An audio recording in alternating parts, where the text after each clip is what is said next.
We will start with bronchial asthma in children, and we will start first with case scenario presentation was Omar. It is a 5-year-old boy. He is presented by his mother to clinic reporting sudden onset of severe shortness of breath and high pitching wheezing sound, which started about 30 minutes back after he was playing vigorously in the park. Okay, and the history, Omar has known a history of bronchial asthma since he has 2 year old and diagnosed with several episodes of wheezing and cough, often linked to viral infection. He used salbutamol inhaler as needed, but his mother admit he's often struggled to make or to use in a proper technique. He has no other significant medical history or any other allergy, and on examination, Omar is visibly distressed and using a neck muscles on breath and loud expiratory wheezes is audible. And when we check his SpO2, we found this 92 at room air. Okay, so we have a patient, a 5-year-old. He has severe chest symptoms and loud wheezing. Moreover, he had some oxygen desaturation, or his saturation is about 92 at room air, and has an audible wheezing one on examination. Okay, so the first question, what is your initial assessment and what is the initial immediate management step we will do for Omar? What do you think? What we should have in this one?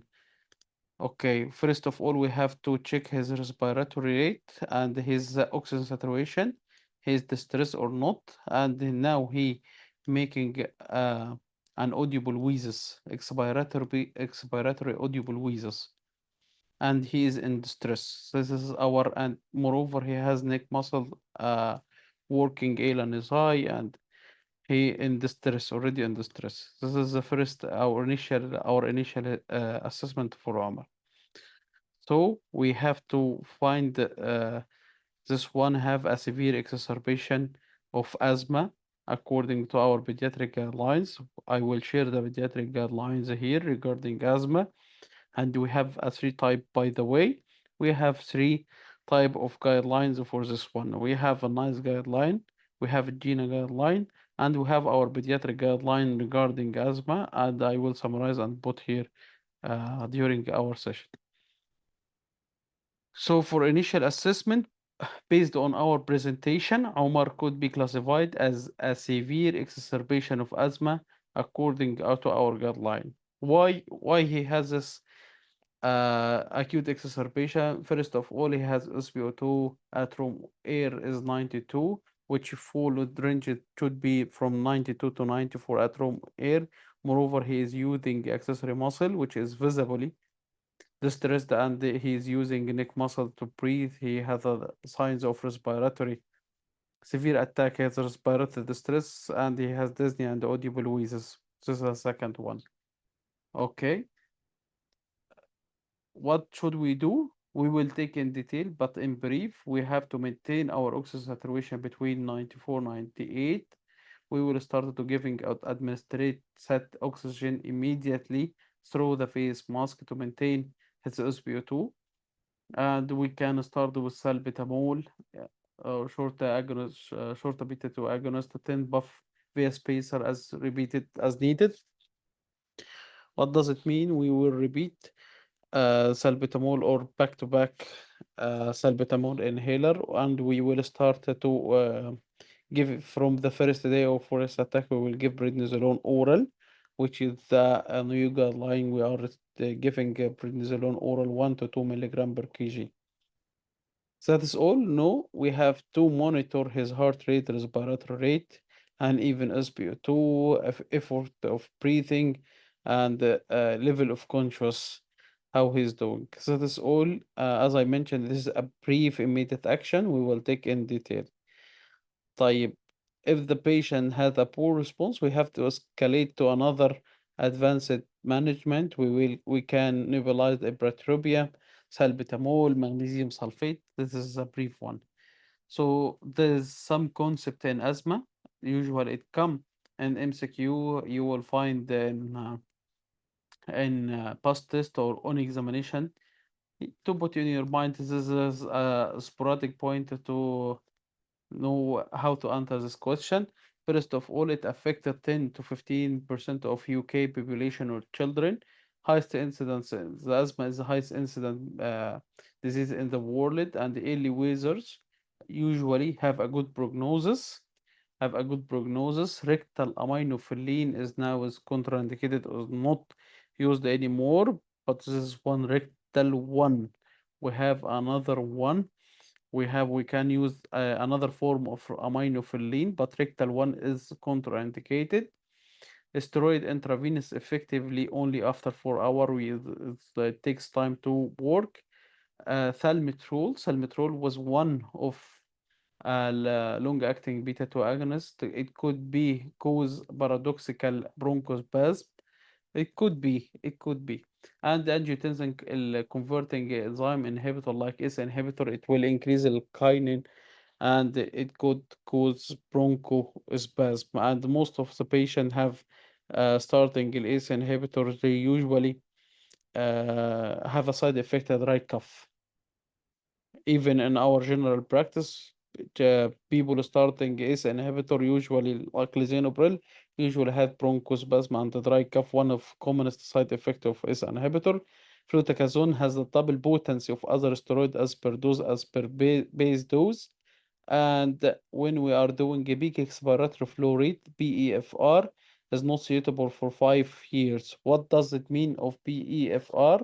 Peak expiratory flow rate, it is a device, a small device, it need cooperative child. So how can I ask the child to just to blow it in one tube or one device, a small device, is not applicable. So peak expiratory flow rate is not allowed, or يعني it's not beneficial below 5 years. Moreover, we have a viral associated with which is have a good trial of nebulized salbutamol. It is a very common and confusing to asthma. This one, uh, this one, it is a general rule or concept in asthma. It is a sporadic point. It is coming in MCQs. So I save your time and this is what is going on. And this point coming for you can save this point and you will answer questions coming in MCQ for past test. Okay. What does it mean by asthma? What do you think? What does it mean, asthma? Asthma by definition, it is a chronic inflammatory disorder of our airway, which is characterized by recurrent episode of wheezing, breathlessness, chest tightness, and a cough, along with other variable reversible airway limitation.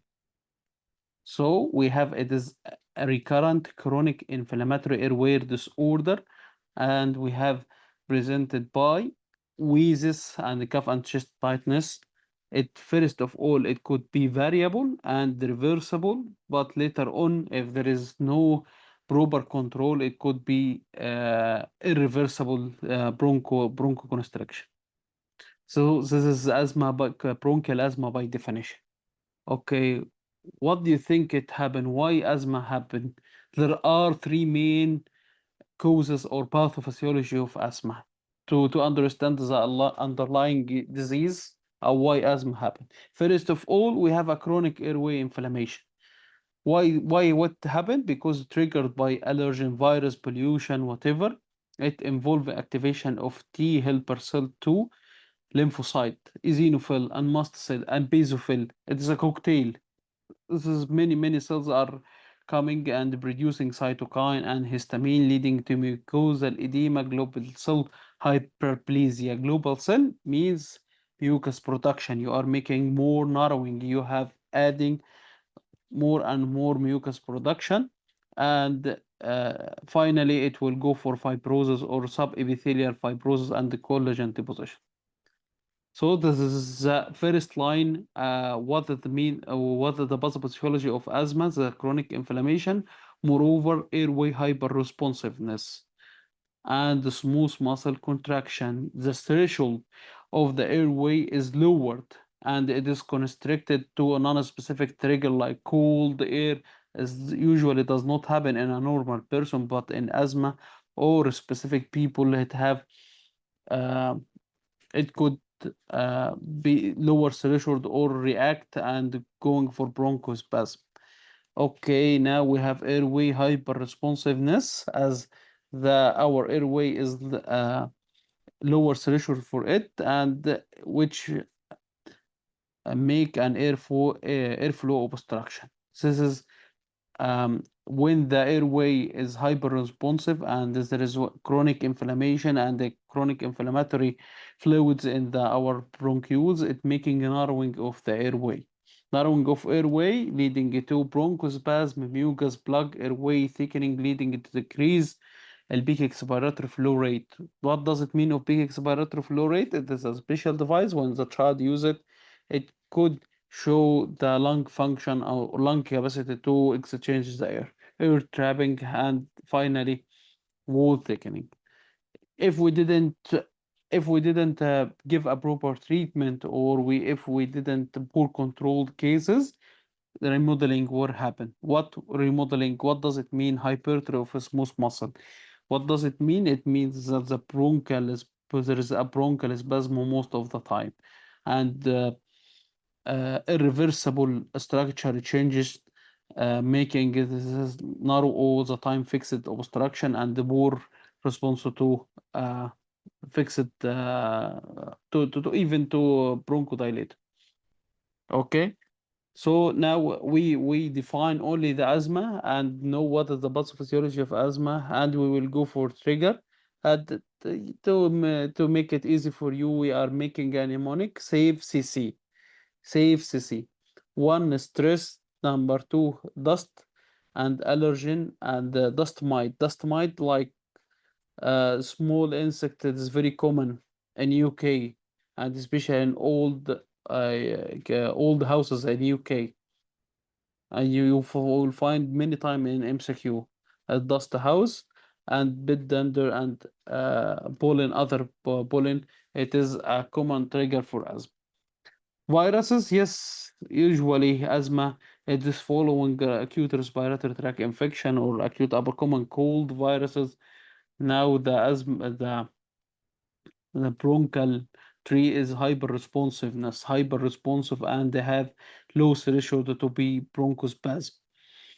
Okay, weather related like cold air or cigarette or perfumes, the remaining of the safe CC, stress, allergen, viruses, exercise, and strong emotions, even which is abnormal reaction. It shouldn't happen for this one. And cold air, moreover, we have a cigarette and perfume. This is regarding the common trigger. Okay, we will go for next slide. What is the clinical feature? What do you think a clinical feature do you have? I will give you a few seconds. Child with asthma, how he can present with us?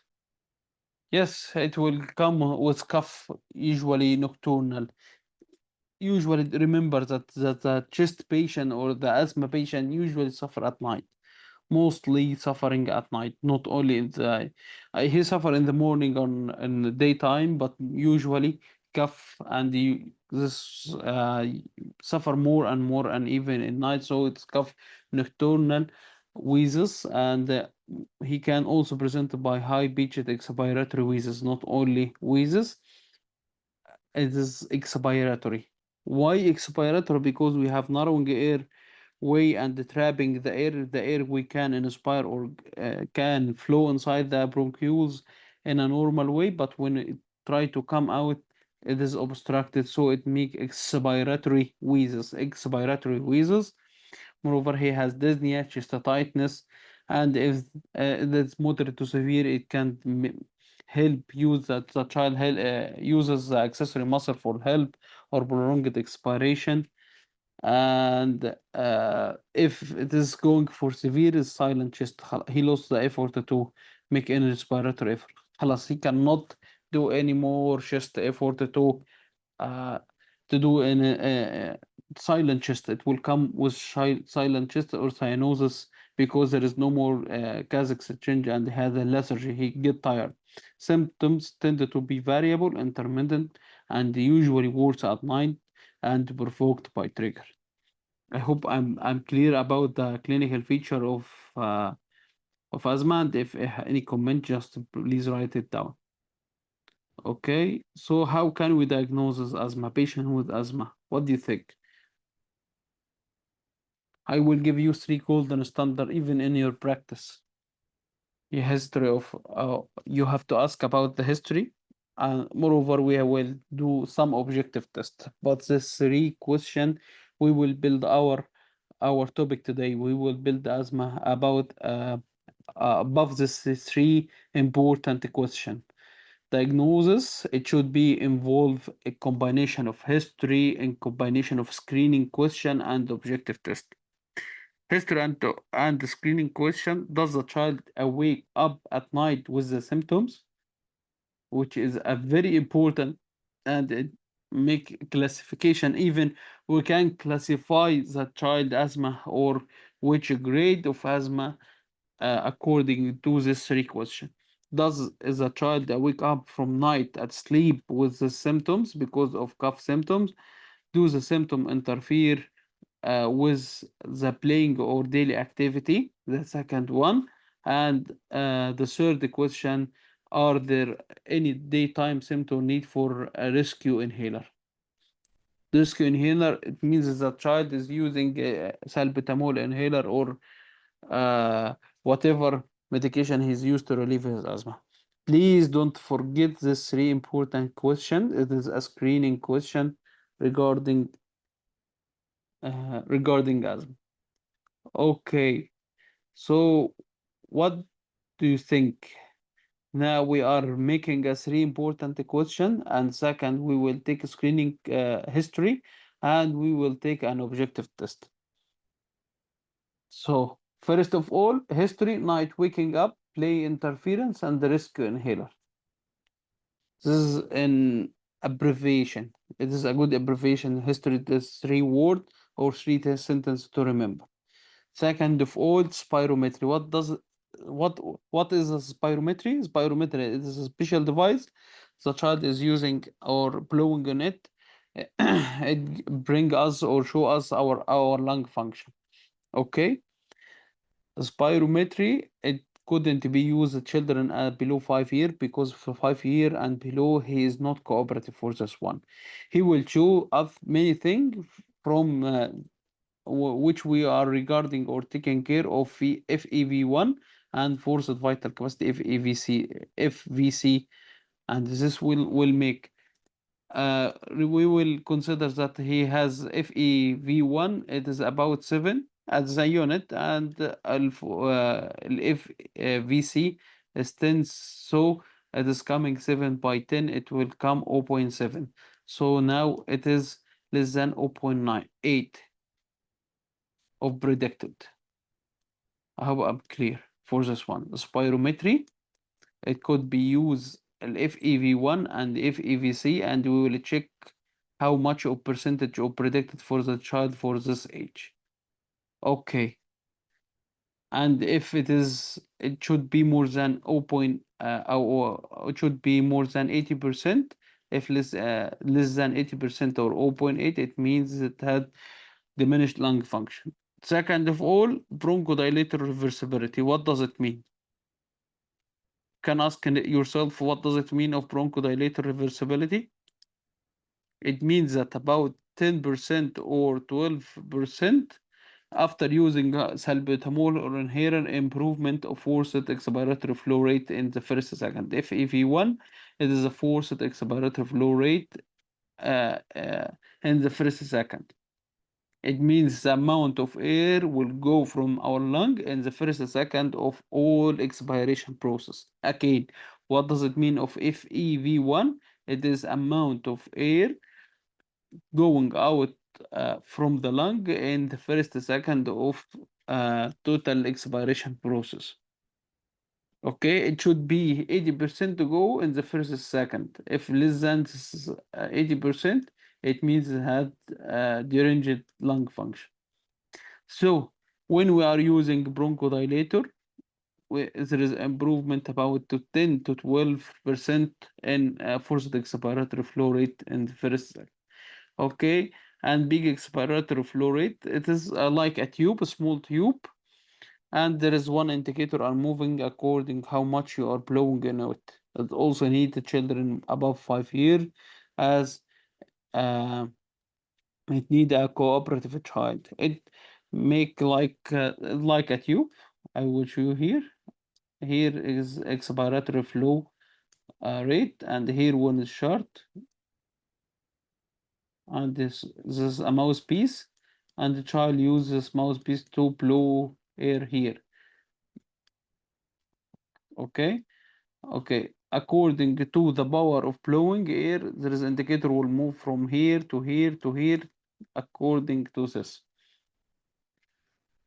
Okay, it need the child if it need the child to be cooperative. There is one values. We have one table for value.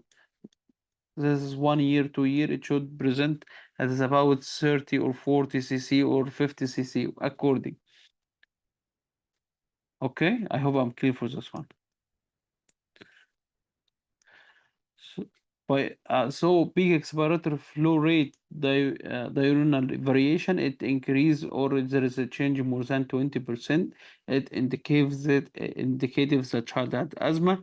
Exercise the challenge if with the child making some exercise, it will drop, or FEV1 drop more than 15%. And if you would like to make an acute assessment, you have to check his SpO2, respiratory rate, heart rate, and the child in stress or no, has a recession, recession, and about the conscious level, and you make a big expiratory flow rate. And how we can just diagnose, how we are using, and this is the main values, how we can diagnose asthma. And I need to add one important point that's coming in MCQs. uh, X-ray only used in severe or life-threatening asthma. We are not using an X-ray as a normal or a routine process. In UK, the situation is different. They are making cost benefit and they are following their protocol. So we are not using X-ray or not doing X-ray. Only we are using X-ray in life or severe life-threatening asthma, and you will find many time in MCQs. What should you do with this guy coming with mild to moderate asthma? What should you do? Should you do an X-ray or no? Okay, okay. And this is a classification of asthma. We have two classification to يعني, to understand the situation. We have two classification. We are classifying the asthma in between attack on in a normal child and not acute chronic and OPD. When you are staying in OPD and you are seeing asthma, uh, uh, how you can classify the asthma and OPD, he is not an acute attack. And also we have after that we have an acute attack or acute exacerbation. Okay, and this will we follow the guideline. Okay, as I told before, we have a three screening question, and we through these screening question, we will classify the asthma according to the situation: mild, intermittent, mild persistent, and moderate persistent, and severe persistent one. Okay, okay. What does it mean? Day symptoms. He have day symptom less than 2 times per week. This is mild intermittent asthma. 2 times less than 2 times per week, and night symptom, which is severe, it should be less than 2 times per a month.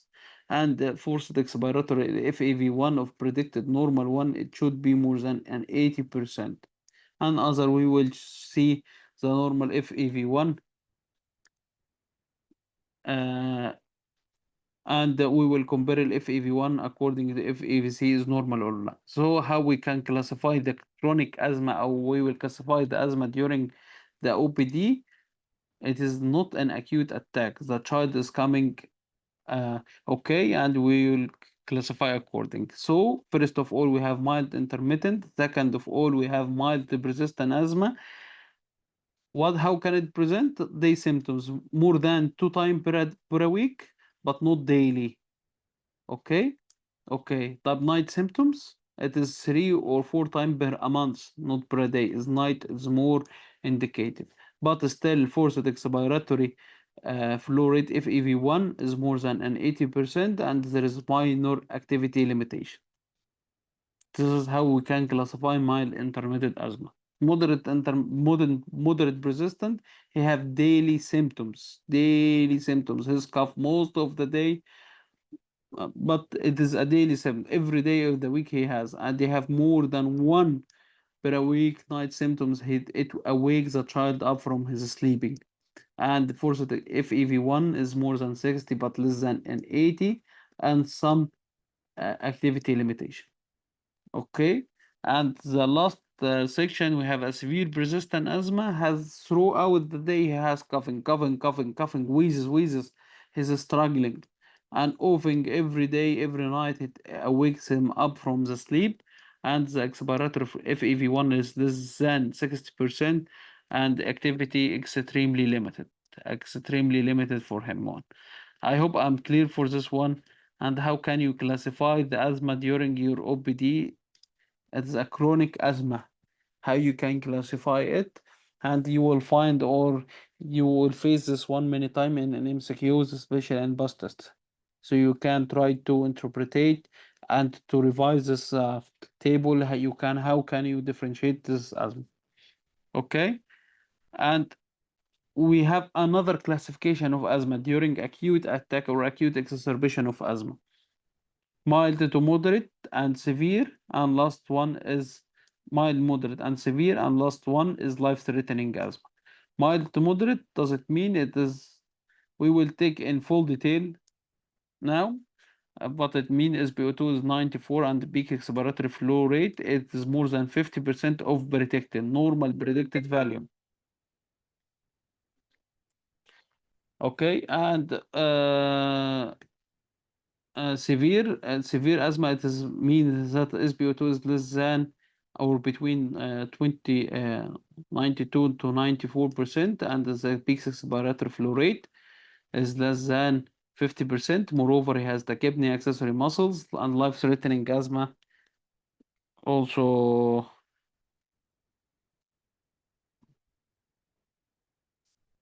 Life-threatening asthma less than peak expiratory wave and has a silent chest or altered conscious level. So just it is mapping for classification of acute asthma. We will go direct for the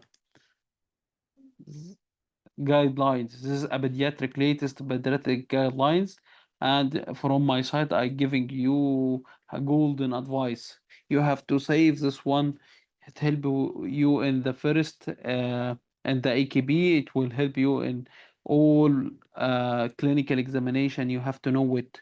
And if you for clinical my clinical exam, and just I have a viral induced asthma or viral induced wheezes, and discovered it asthma later on.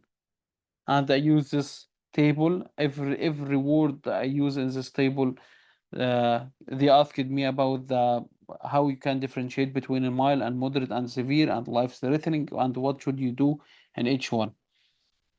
So it will be very helpful in AKB. It will be very helpful in even TAS or FOB, and in a clinical one. This is from the latest guideline from pediatric guideline.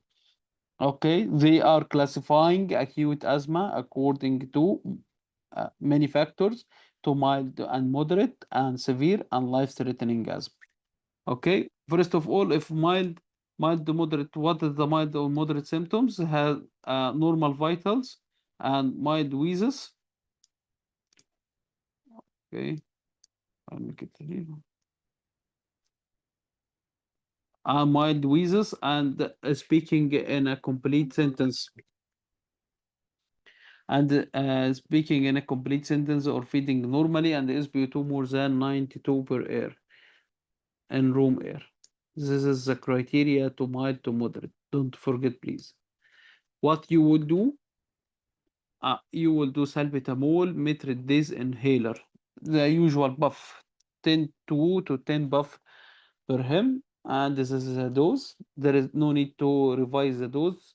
All important dose you can save it, but unless there is no need to remember the dose, is will never ask you about the dose. Okay. So now I can categorize the patient as a mild or moderate asthma. I will give him salbutamol metered dose inhaler, not nebulizer. Take care of this. He will come ask you nebulizer. Nebulizer we will give of him after feeling of metered dose inhaler is normal. Inhaler is the child using at home via volume space or large volume spacers,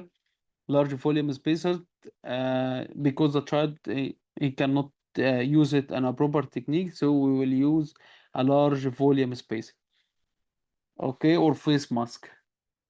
We will check the sp2 of the sp2 less than 92% of room air, and once daily prednisolone if not maintenance, and if not in maintenance, and you have to discuss with respiration. What does it mean? What do you think? Now we are starting prednisolone from even mild to moderate asthma. We are using it, and you have to check before giving prednisolone. He is on a controller medication. He is taking daily prednisolone or not. I hope I'm clear for this point. You have to check before giving oral prednisolone. The child is taking maintenance cortisol or prednisolone at home or not. If he is taking, you don't please don't give him prednisolone, and you have to discuss with respiratory team or consultant before give him. And this is the dose. You can save the dose for prednisolone. It's usually 1 to 2 milligram per kg. Okay, we will give oral prednisolone from first day in mild to moderate asthma. I hope I'm clear. Okay, and we will reassess after 15 to 30 minutes. Does it charge criteria? Does he meet this criteria or no? What does it mean? We will check for 5 or 6 vital: respiratory rate, breathing, and heart rate. Will be expiratory flow rate. Moreover, he is stable or no. If the respiratory rate in the child below 5 years is less than 40, now he is improving, and heart rate is less than 140 for the children below 5 years, and this is 5 to 12 year and 12 to 18 years old. It should be below this level, below 140 per minute, below 125 per minute, below 110 per minute. And we also will check the peak expiratory flow rate. It should be more than 75% of predicted, or the best he did before, and he is stable every 4 hours. All of this you will find an MCQs, an exam and recall question, and past test and on examination. So save your time and start save once, and you will uh, save your time. Does it charge home? When continue, we will continue for daily prednisolone for 3 to 5 days course. We will review long-term control asthma medication.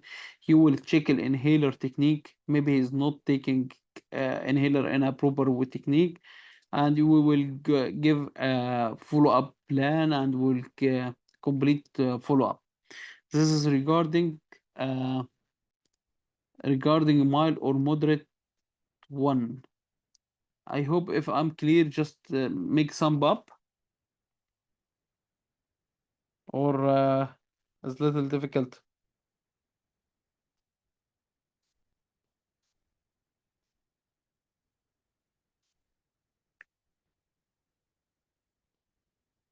Okay, thank you.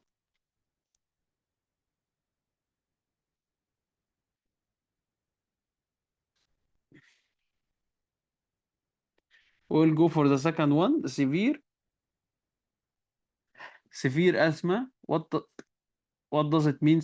What does it mean, severe asthma? It's severe. It means that too breathlessness. Oh, he cannot even talk. He cannot even complete a sentence or to feed. And when we check his SB2, we find is less than 92% at room air. We will go for our normal vital. We will check accessory muscle for respiration, and we will check the heart rate, respiratory rate according to the age, and peak expiratory flow rate if more than 5 years. Okay, this is new update in guideline. In recent update, comparing to the last one, this is blue one is meant by blue one or blue font. It means that update.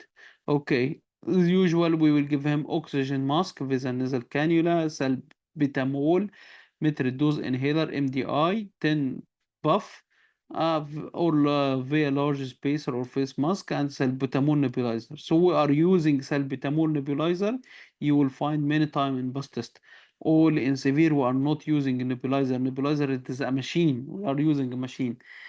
Okay, take care. It is coming again as an MCQ. We are using salbutamol nebulizer, and this is the dose accordingly. يعني, if you would like to save for your work and for your practice, you can save the dose for this one. And if there is poor response, we are giving ipratropium. And this is the second question coming in MCQ in asthma. When to use ipratropium? When we are using salbutamol inhaler or nebulizer and there is no response, we will start to give ipratropium. According to age, we will give the dose below 12 years and above it. And also we will continue the once daily prednisolone and have on maintenance, or we will continue if on maintenance we have to review with a respiratory consultant. If not, we will give him according to this dose. But the child, it couldn't be tolerate, or he cannot tolerate oral feed or taking orally, so we will give him hydrocortisone IV. And this is the dose. It is update in the dose of hydrocortisone is 4 milligram per kg every 6 hours, not 5. It was before 5, now it is 4 milligram, or roughly according to the age of the child. Okay, if the child has a discharge criteria met, yes, discharge to home. If no, admit. Continue salbutamol, inhaler, and repeat nebulizing salbutamol and ipratropium. And if poor response, you can give every 20 to 30 minutes for the first 2 hours. Okay, this is regarding the assessment of severe asthma. What about the life-threatening asthma? Life-threatening, he will die. He will die soon. Take care. He will die.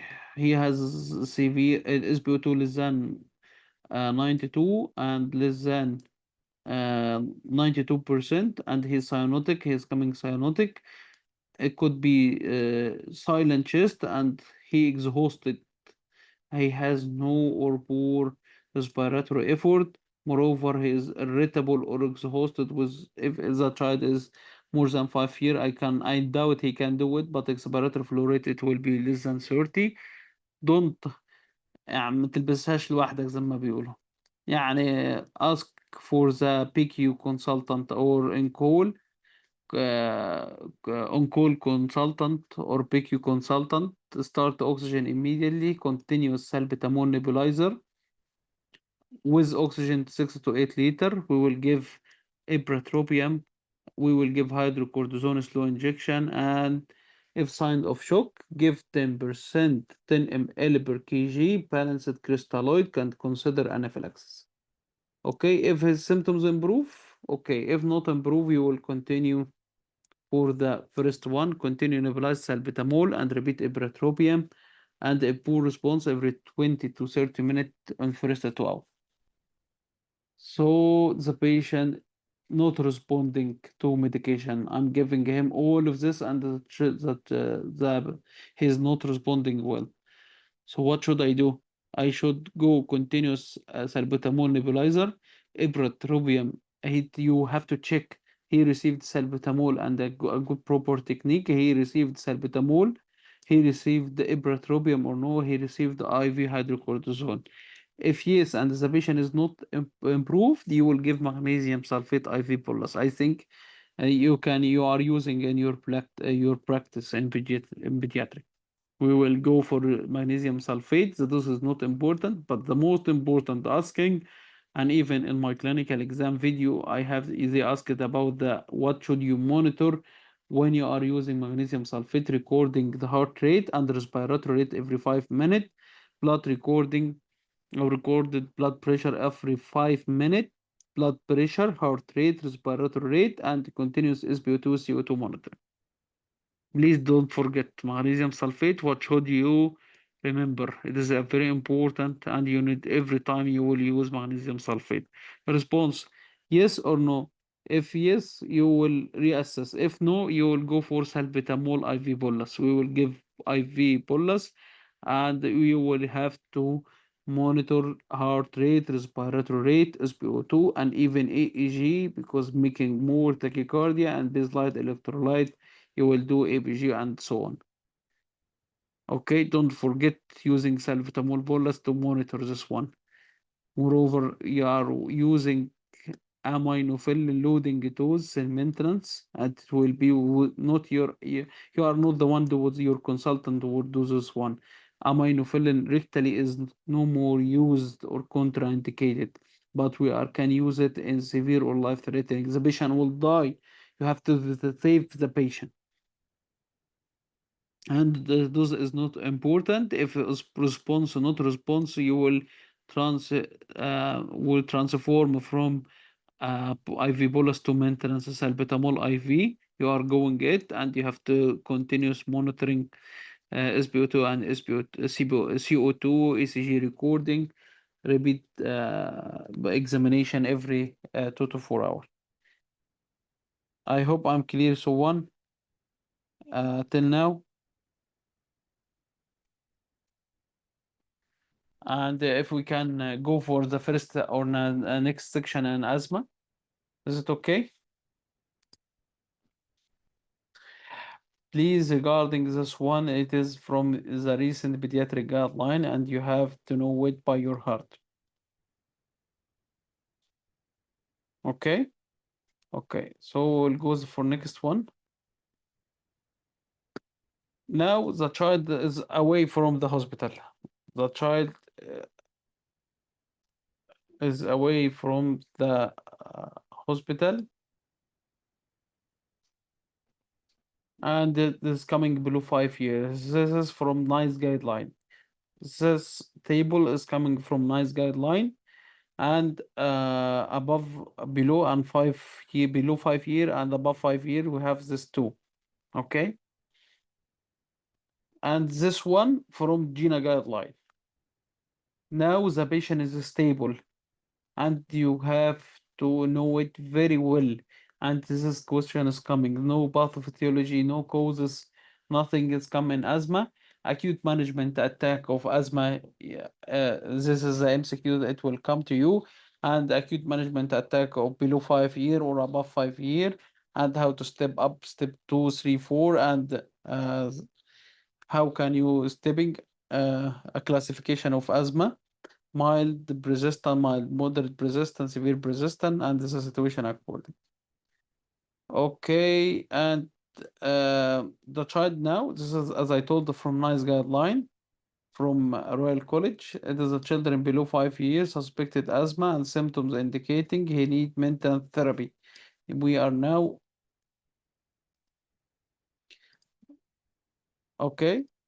Now the child come to you in the child come to you to your OPD and you need or maintenance therapy or severe acute episode of difficulty of breathing and wheezes. This is, as I told, it is from the NICE guideline according to the Royal College guideline for asthma.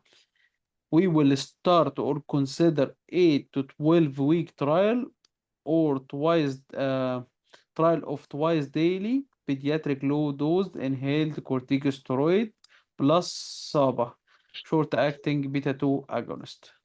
Okay, so first of all, we will give about 2 months to 3 months trial of low twice daily pediatric low dose inhaled corticosteroid. And before the child have to go from your OPD, you have to check the inhaler technique and the gut adherence, whether there's any environmental source or triggers it could aggravate the symptoms or no. Okay, okay. If the symptoms resolving during the trial, consider stopping an ICS and SABA treatment for another 12 weeks and review the symptoms after another 3 months. So we will start now for 3 months inhaled corticosteroid, low dose, twice daily, plus SABA as a symptoms relief, and we will stop for another 3 months. We will check after that. If the symptoms recur and he has or has acute episode require systemic corticosteroid or hospitalization, it means your treatment is failed and you have to upgrade. Restart again. We will restart the inhaled corticosteroid and begin with pediatric low dose ICS and titrate up according to moderate dose of inhaled corticosteroid. Okay, and consider a further trial without treatment after reviewing the children after 12 months. Again, we will review the child after 12 months of using. His asthma in control or control, خلاص we will stop. If not control, we will start another medication. It's called the leukotriene receptor antagonist LTR, in addition to inhaled corticosteroid for 8 to 12 weeks for again 2 to 3 months again. And stop if ineffective or there is some side effect. And plus, we are using SABA always all the time as a controller, as a reliever medication. If it fails, خلاص, it is not your job. Refer to respiratory or child specialist asthma for further investigation and control. So I would like to give you some summary for this one. You will start the medication for 8 to 12 week trial of twice daily low dose inhaled corticosteroid. We will start and check a technique, check it adherence, and we will consider stop for another 3 months. After using 3 months, we will stop 3 months. Review if improved or not improved. Improved, discharge him. If not improved, we will again restart the low dose inhaled corticosteroid and elevate it to moderate dose, and we'll give for 12 months. It is okay, okay. Discharge him or C. Or if he's not improving uncontrolled asthma, we will start or consider leukotriene receptor antagonist LTRA for another 2 or 3 months. If there is side effect, stop it and refer to the asthma specialist. Okay, now this is below 5 years according to the pediatric guidelines, nice guidelines. I hope I'm clear for this one. I know it is a lot of information, but save this one for your life. You will find the MCQ everywhere from this page. You will find in the exam. You will find even in a clinical. Okay. Management of asthma. If the child has come to you, but it is more than 5 to 11 years old, according to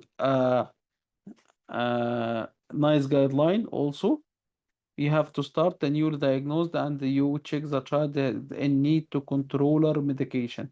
Controller medication, that medication he will take during his day to control or to prevent asthma from happening. Offer twice daily, start immediately. Offer twice daily, the same as before. Low dose of inhaled corticosteroid with SABA. Okay. If asthma uncontrolled, assess ability to manage by MART. What does it mean? Maintenance and reliever therapy by increasing or using inhaled corticosteroid formoterol combination inhaler. This is the MART, maintenance and reliever therapy. Maintenance and reliever therapy. Assess the child, control the child on low dose inhaled corticosteroid plus MART. If not control, increasing the pediatric dose of inhaled corticosteroid to moderate dose, from low dose to moderate dose plus MART. If there is no improvement escalate to the patient to your consultant or specialist. So what is the difference between 5 to 11 year? We will increase in MART and MART maintenance and reliever therapy. Maintenance and reliever therapy, we can use it.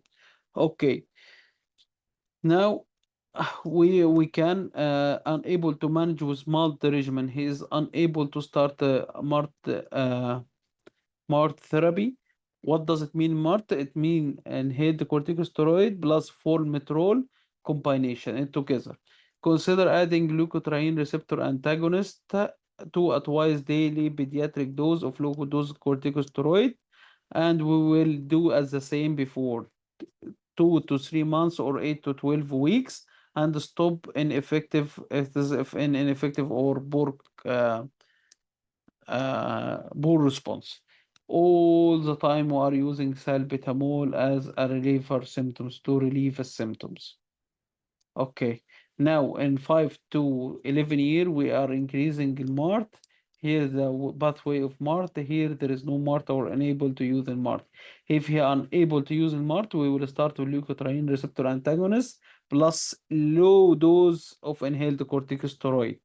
And the same we will start for 8 to 12 weeks. Okay, and if there is no control, offer twice daily pediatric dose of low dose inhaled corticosteroid plus LABA combination. Don't give LABA alone. Don't give salmeterol alone. Anybody can know what the salbutamol can do if given alone? Can anybody write down in chat if we are using salbutamol alone?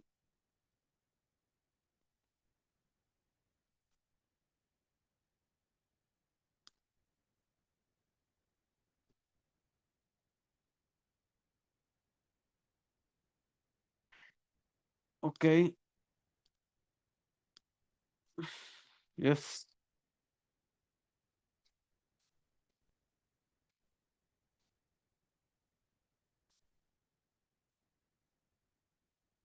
It can cause sudden death, so we are not giving salbutamol alone, salmeterol or long-acting beta-2 agonist alone. Okay. Here regarding the pediatric guideline, nice guideline regarding from 5 to 11 years old regarding asthma and asthma control, how to control it. Okay. And this is another classification and management according to GINA guideline. It is another guideline how to control asthma stepping up. It is the same word but in a different way. Step 1, step 2, step 3, step 4, step 5, and when to refer and how to manage each stage of them. Okay?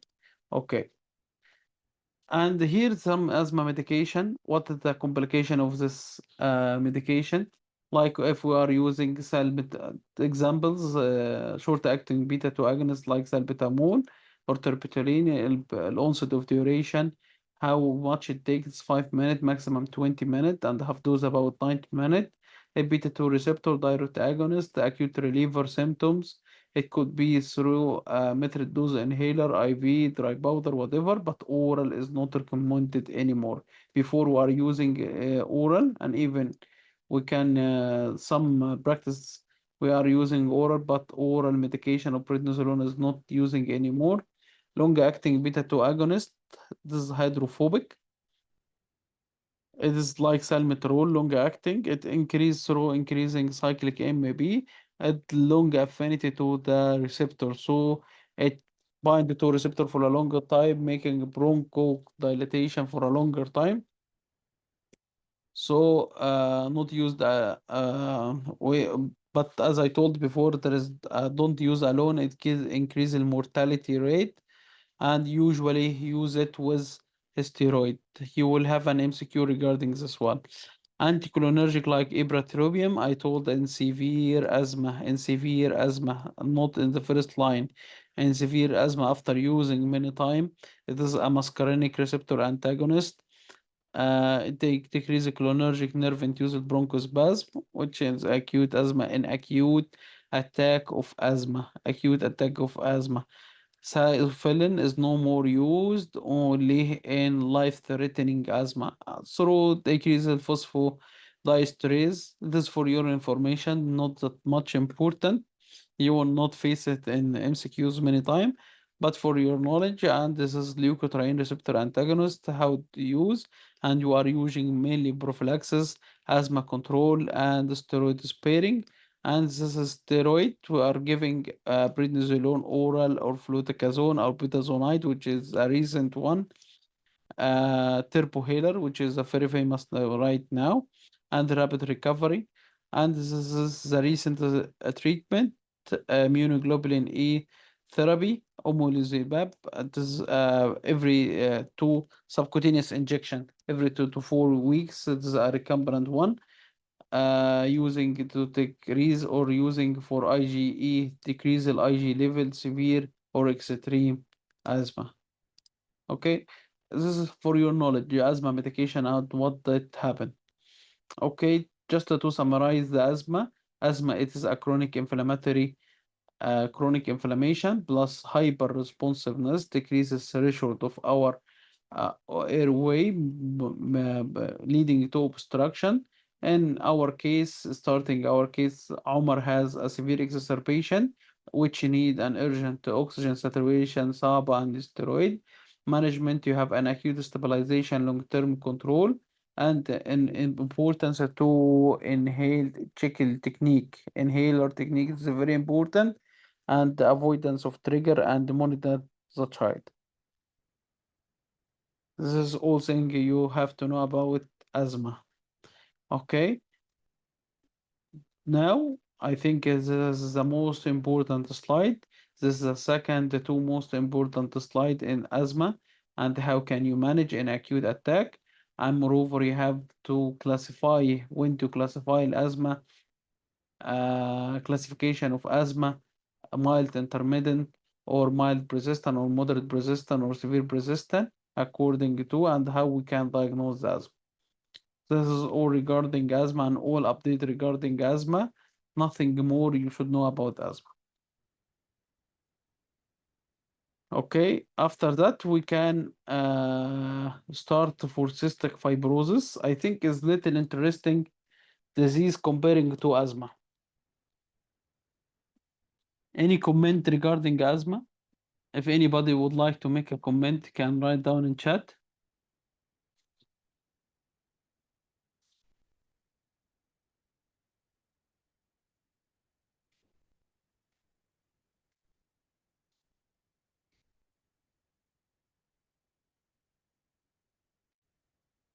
Okay, cystic fibrosis. We will proceed. Cystic fibrosis, I know it has everywhere is common, but especially it is common in UK. It is a very, very common in UK, and it is about to 15 to 20-25%, I think, of asthma cystic fibrosis. Cystic fibrosis is a complex multi-system genetic disorder. It's not one system alone, it is a multi-system genetic disorder. It is autosomal recessive, and each word you should know because they are asking in every word I'm writing here in MCQ and even in exam. It is a multi-system and autosomal recessive manner inheritance and caused by mutation in cystic fibrosis transmembrane conductance regulator gene CFTR gene chromosome 7, and even chromosome number 7 is asking. And the most common mutation is delta F 508, and you have to know it by heart, and every word again you have to know and memorize it for exam and even um, uh, for MCQs, for past test and whatever. Lead to defective chloride transport, which means sick dehydrated secretion on all human and tubes we have. Result in obstruction, chronic inflammation, infection, and organ damage. I hope I'm clear. The main one, chloride transport. We have a problem in chloride transport through the cell because the transmembrane or membrane regulatory defective. We have a gene defect. What does it mean? It means that insatiated secretion or thick secretion, thick secretion obstruction, accumulation of fluid. It is a good medium for infection, repeated infection, organ damage. What's the most common affected? It most commonly affected the lung, pancreas, endocrine, and exocrine, and liver, GIT, reproductive system. Okay. Regarding respiratory, one is coming by productive cough and chronic productive cough. Chronic productive cough. It is a gene defect, wheezing and recurrent infection, accumulation of fluid. It is a good medium for bacterial infection, sinusitis, and nasal polyp about 30%. Moreover, it have allergic bronchopulmonary aspergillosis. It means allergy plus fungal infection. يعني this is a very bad. How could you know this one? Through cough wheezes. When you do an X-ray for this one, an X-ray, you will find bilateral infiltrate an X-ray plus IgE high plus eosinophilia.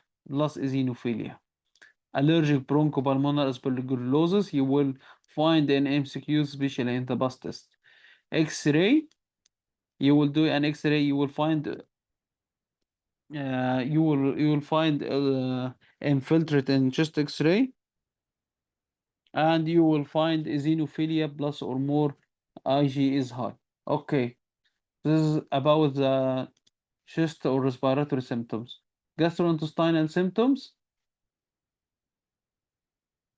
But before I forget to inform you, they are asking about Staph aureus, Haemophilus influenza early, and Pseudomonas and Burkholderia species. It is a late one. It is a very resistant bacteria, and they need long-term medication or for a long period treatment. Staph aureus is the most common. Haemophilus influenzae is the early one, and Pseudomonas is very important. Due to repeated chest infection, it comes fibrosis and bronchiectasis. Fibrosis and bronchiectasis. I hope I'm clear. Second one, I told we have a GIT manifestation at pancreatic insufficiency. We have an endocrine function and exocrine function. Endocrine function, it will be cystic fibrosis related diabetes mellitus. Okay, what about the exocrine function of pancreas? Exocrine function, we lose now with the pancreas. We are unable to secrete his lipase and the amylase obstructed. Here, the duct or lumen are obstructed by six secretions. So pancreas, he is not able to secrete any more of his lipase or amylase secretion. Okay. Okay, so we have low stool lipase. We have steatorrhea.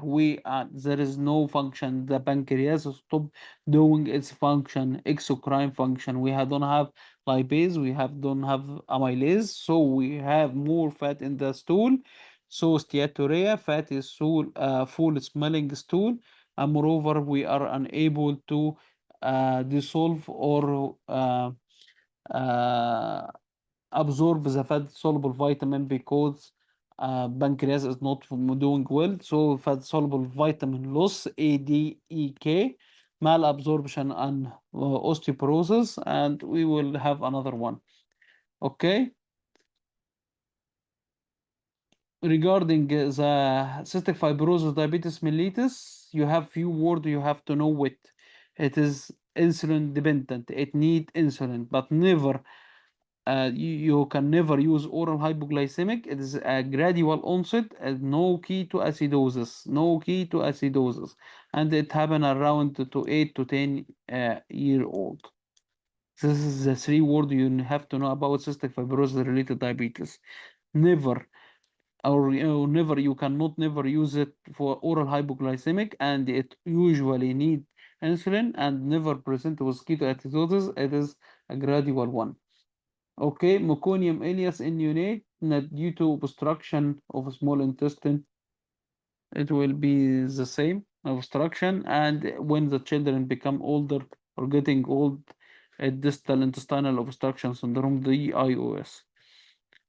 Okay, it could happen hepatobiliary disease, cirrhosis, and portal hypertension. As I told, as a deficient of chloride transport, the fluid it will be insatiated, obstruction of common bile duct, it repeated hepatobiliary obstruction leads to liver cirrhosis and portal hypertension. Okay, this is regarding the gastrointestinal manifestation for cystic fibrosis. So we have now respiratory manifestations, the second one gastrointestinal manifestation, and the last one it is reproductive and skeletal system. Male, it is infertile. Why it is infertile? Because it absent vas difference. It is a common association. Absent vas difference. And the female, it will be subfertile, and they are asking about this one in MCQs.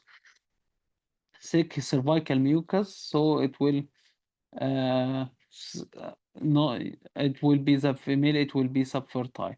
Osteopenia and osteoporosis and arthropathy. Osteopenia, osteoporosis, we have loss of fat soluble vitamin A and D and E and K, so we will go for osteoporosis. Okay, this is the main clinical presentation of cystic fibrosis. You will find it. Another rare presentation. It could be meconium ileus, the same concept, bowel obstruction, and it could be antenatal meconium peritonitis. Rare presentation, pseudobarter syndrome, we will take it later on. It could be due to hypoalbuminemia because liver cirrhosis and the function is not doing his function with no album production, bleeding vitamin K deficiency due to loss of fat soluble vitamin, and hemolytic anemia due to vitamin E. Do you know why? Vitamin E deficiency could cause hemolytic anemia. I will leave this question for you. You can answer and write this down. Okay, let's proceed for how we can diagnose this. How we can diagnose the cystic fibrosis. As usual, we are taking a proper history, we are taking clinical examination. Moreover, the golden standard for diagnosis of cystic fibrosis is chloride sweat test. But before, we are making a newborn examination or screening. Now in UK, they are introducing or increase or add the cystic fibrosis in nine screening test for neonate. They are doing for each neonate deliver in UK. One of them, we are searching for cystic fibrosis, as I told, it's very common in UK. We are making through IRT, immune reactive trypsinogen. It is high sensitivity and low specificity. Okay, this is and you during the neonatal one. And golden standard, we are taking about 100 ml. They are asking about ml. I don't know why, but they are asking about how much you will take from sweat. 100 ml. Now sweat gland is here and over the skin, and due to disruption of chloride secretion, so the chloride will be accumulated in sweat. This is a concept. This is a concept of for sweat chloride test. So if you find chloride more than 60 millimole per liter, it is a diagnostic. It is a golden standard. We will take 100 ml of sweat. And if between 40 to 60, it is a borderline. Below 40, it is unlikely. Okay, if you have a facility and you have advanced center or hospital, you can do confirm by genetic testing for see if the cystic fibrosis TR mutation gene or modulator. Okay, so this is how can you diagnose. Plus, it is a newborn or recently added to the newborn screening through IRT, immune reactive trypsinogen. It is we are doing a golden standard sweat test and genetic testing. Okay, and you have to take a proper history and a proper examination also. This is regarding cystic fibrosis, but the golden standard have some false results. It could be false positive, and the patient does not have a cystic fibrosis. You have to know it. يعني for your knowledge, it is a metabolic causes like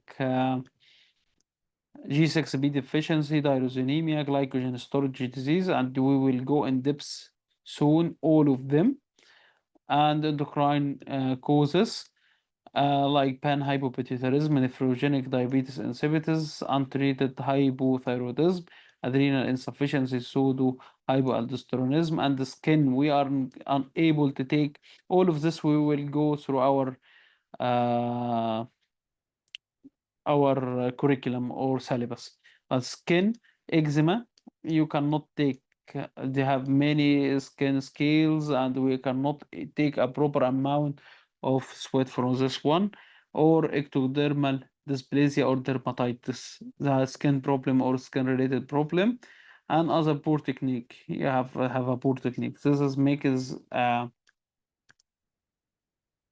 false positive test. False positive. It can positive, but the patient does not. False negative only to edema and hypoproteinemia. This is a false negative chloride test. Okay. Okay. Now the patient have a chronic cough. What do you think?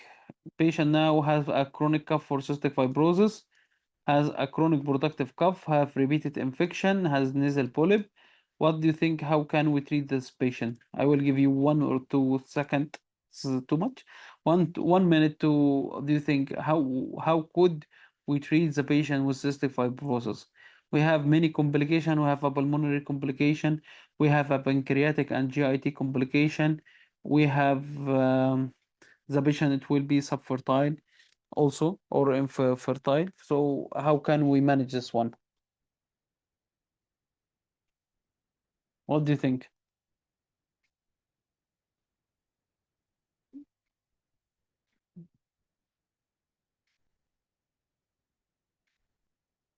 Yes, we have to treat all this complication one by one. One first of all, pulmonary supportive, yes, supportive one, and supportive is the main one. We are giving physiotherapy, and they are asking in MCQ. It is a daily, not in acute attack or during infection. It is a daily. We are making a physiotherapy daily in a daily manner, not during only acute infection.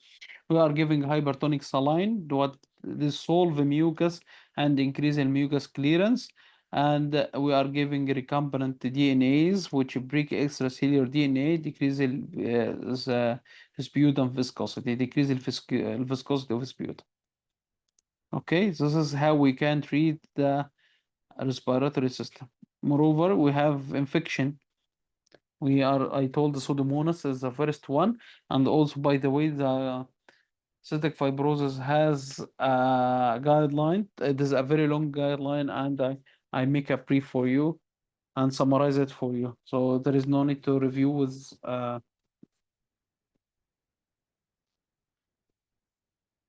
sorry. No need to review more anymore for the guideline. Antibiotic for infection, we have to treat the Pseudomonas, ciprofloxacin oral, IV cefazitin plus piperacillin plus aminoglycoside, and we are giving tobramycin nebulizer. This is a golden standard for treatment of infection, especially Pseudomonas. Okay, but if the patient have unlucky, it could have Burkadella species which is highly resistant and need and require isolation and give meropenem. Okay, they will ask an MCQ, especially in past test, what is the treatment of Pseudomonas? What is the first line of treatment of Pseudomonas?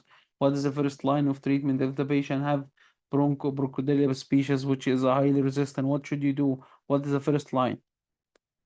And you have to give anti-inflammatory therapy for the cyst, inhale the corticosteroid, low dose or moderate dose according, and azithromycin because long-term control of infection, avoid infection. I hope I'm clear for the pulmonary management, how we can manage the pulmonary complication of cystic fibrosis. Hope it's, I think this is more or less clear. Pancreatic and nutritional support. We have to replace the pancreatic enzyme. I told that we have a problem in exocrine and endocrine function of pancreas. Exocrine, the pancreatic enzyme lost, lipase, amylase, and so on are lost. So we have to replace exocrine, and we are unable to absorb the fat soluble vitamin A, D, and E and K. So we will give replacement for fat soluble vitamin, and we need to give him a high caloric, high protein diet because it has repeated infection and a catabolic state. And if they develop an insulin, develop diabetes, we are giving insulin, never to give oral hypoglycemic, hit around 8 to 10 years and coming in MCQ. Don't forget to give insulin. It is need insulin. It need insulin. Okay? Okay. And this is recent mortality, recent mortality in treatment, target therapy, Ivacaftor, and this is a gene mutation, only Ivacaftor or Lumacaftor 1. Do you have to know by its name? For gene mutation to improve chloride transport, delta F folding. Now, this is a recent mortality. You have to know this two name only. Okay, this is regarding the recent mortality. But still, we have a hepatic and GIT. We have a problem with GIT. We have to treat it. We have biliary obstruction and we have hepatobiliary cirrhosis. So we have to dissolve this biliary insatiated secretions through ursodeoxycholic acid and hepatic dysfunction. And if the child have distal intestinal obstruction, you have to manage it and to avoid. How can you avoid? By giving a proper hydration. The issue that human have insatiate or sick secretion. Sick secretion, it come and block the intestine or intestine, so make a blockage here and obstruction here. So we are giving proper hydration to make the flow to avoid the sick secretion and osmotic laxative. How do you know this osmotic laxative work? How do you think? What do you think about this one? Yes, you're right. Osmotic laxative keep the water and the fluid inside the lumen as it is keeping here, so we will avoid obstruction and it help in the management of DIOS and the regular liver function test monitor and doing ultrasound to check and follow up the function of the liver. As I told, it could happen hepatobiliary cirrhosis. Okay. Okay. Also, they have many questions regarding the long-term complication or long-term prognosis of this one. It is unlucky, poor patient. This patient with cystic fibrosis has it could lead to chronic respiratory failure, which is one of causes of this cystic fibrosis. Okay, and pulmonary hypertension and core pulmonary repeated infection, bronchiectasis, and fibrosis lead to pulmonary hypertension. It is a pulmonary artery have more pressure. It find resistance in front of him. Pulmonary hypertension. Finally, the right side will fail, leading what known as core pulmonale. And lung transplantation, it is the last resort when it fails in the end stage.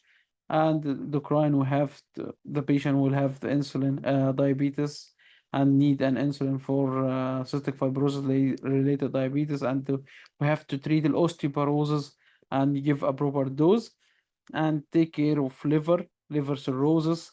He will have a liver cirrhosis and intestinal obstruction, and that the male is infertile as absence vas different. Why this happen? It is coincidence. Females, this are subfertile. We can use an oval or recent mortality infertility, in vitro fertility or something. This is all you have to know about the cystic fibrosis. I hope I'm clear about the cystic fibrosis. What is the diagnostic criteria? How can you diagnose it? And what is the main presentation? And this is the recent guideline. And don't forget the gene and chromosome 7 and delta F508, which is a very important and the main mechanism of it. I hope I'm clear. What do you think? I'm clear so far, or you need any? Okay, we will go next one. Thank you. Next one we will go for respiratory. Uh,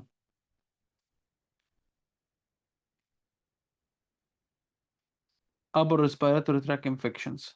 Okay, we finish the difficult part and we will go for the يعني is better. This section is better than the previous one. We will start with a clinical vignette, and I need if you please write down your diagnosis. It is at 2 a.m. A 3-year-old boy. It is rushed to an A&E or ER with a barking cough, stridor, and mild fever, and the residents think it is a group. But is it? What if it's something more dangerous? What do you think it will be more dangerous than a group? Can you write down what do you think? Barking cough, and this coming.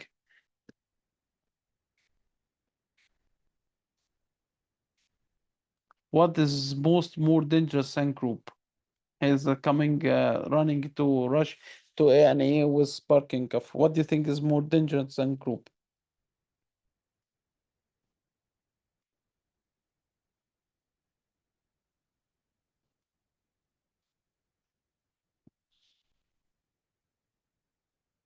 Yes, it could be epiglottitis or bacteria tracheitis. Yes, you are right. Which of this one you fear to miss it in the ER? What do you think? Group or epiglottitis? They are the epiglottitis and the bacteria tracheitis. They are يعني more worsen or more dangerous than the group. What is the most dangerous to one of them? Anybody can write down in chat?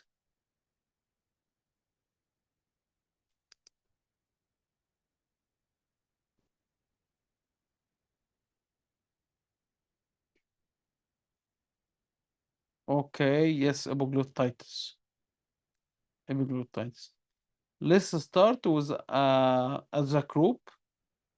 I think you face a group many day or as a pediatric resident or a pediatric specialist, you find it many times in your clinical practice.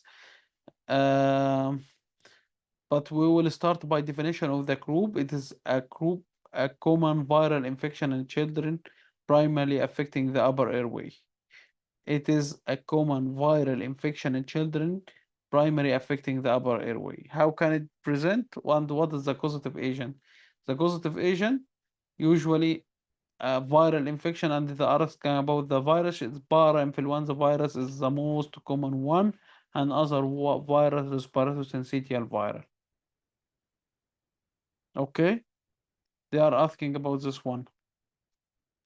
The most common one is coming viral infection, parainfluenza virus, influenza respiratory viral. They are all common. Pathophysiology, it coming inflammation, uh, flaring trachea bronchi, and leading to subglottal edema. So when we are taking our breath, it's coming in respiratory stridor and barking cough. I think you hear it more than one time, but let me show you one video about this one before knowing what is the clinical presentation of croup.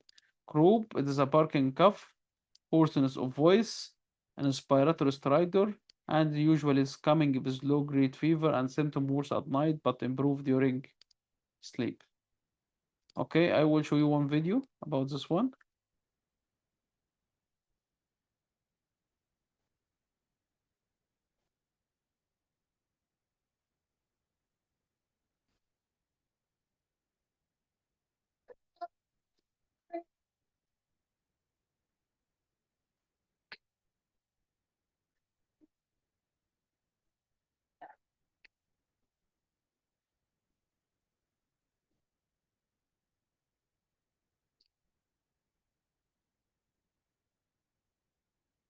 Okay, I hope this video is informative for you. And we already discussed the this come in exam question. What is the virus? And MCQ will find in the past and on examination. What is the virus responsible for it? And what is the most common one? Okay. And how you can manage it and easily is mild, not distress, oral dexamethasone, and you know the dose of this one, and moderate to severe, nebulized to adrenaline, 5 ml, 1 to 1000 plus steroid.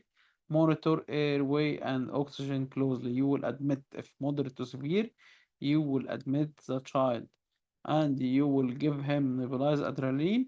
And this mentioned in the guideline is only to buy time for intubation. It is temporary relief to allow the steroid to work. Inhale the steroid budesonide or giving steroid inhaler or oral. We are giving it and give oxygen and monitor the patient wisely. I'm clear so far. I hope I'm clear. I think this is an easy one. Okay. The second more dangerous one it is epiglottitis. Epiglottitis, it is a medical emergency. Don't forget a medical, and they like it too much. Medical emergency. It is a medical emergency. And they are asking too much time about the etiology why viruses. Uh, viruses, Haemophilus influenza type B, medical emergency. Epiglottitis is a medical emergency.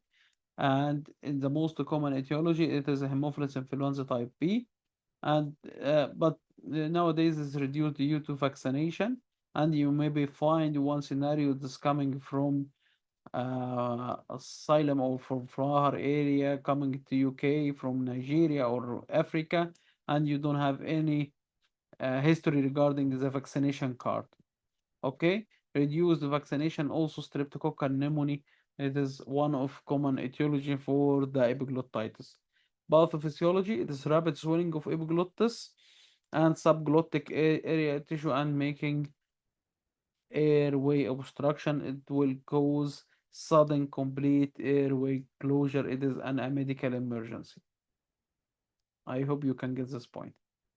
Okay, rapid onset,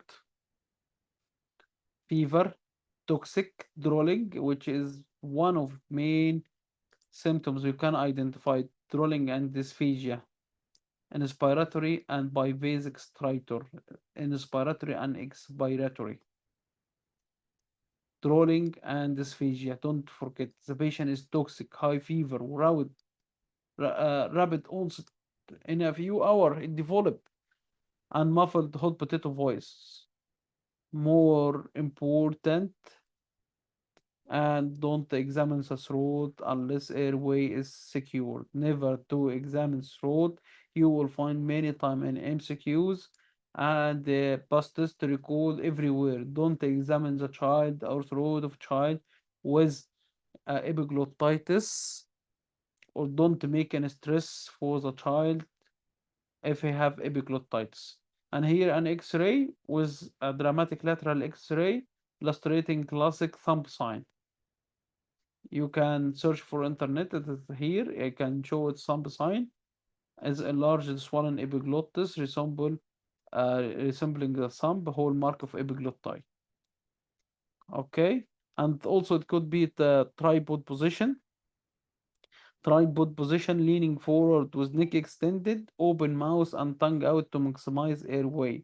It is a position taken by a child to help himself to increase the airway. Neck it will be extended to back, and he is leaning forward. The child is leaning forward. Open mouth here to increase and more airway to enter him because he is struggling. Drooling and toxic child. Drooling and toxic child. طيب, it is a medical emergency. Don't be alone in this one. Call your consultant. Secure airway urgently. You will ask for ICU and expert or anesthesia. Give start IV antibiotics, ceftriaxone or cefotaxime. ICU monitor, close monitor in intensive care, plus or more steroid according to the local protocol. Okay, I hope I'm clear for resist epiglottitis with an medical emergency. Never to examine the throat unless airway is secure. Second one, bacterial tracheitis. You know what called bacteria or other they are giving other word for bacterial tracheitis when the group turn ugly. When the group turn ugly. I'm clear so far?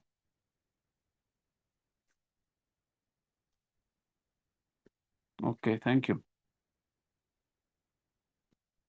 When the group turn ugly,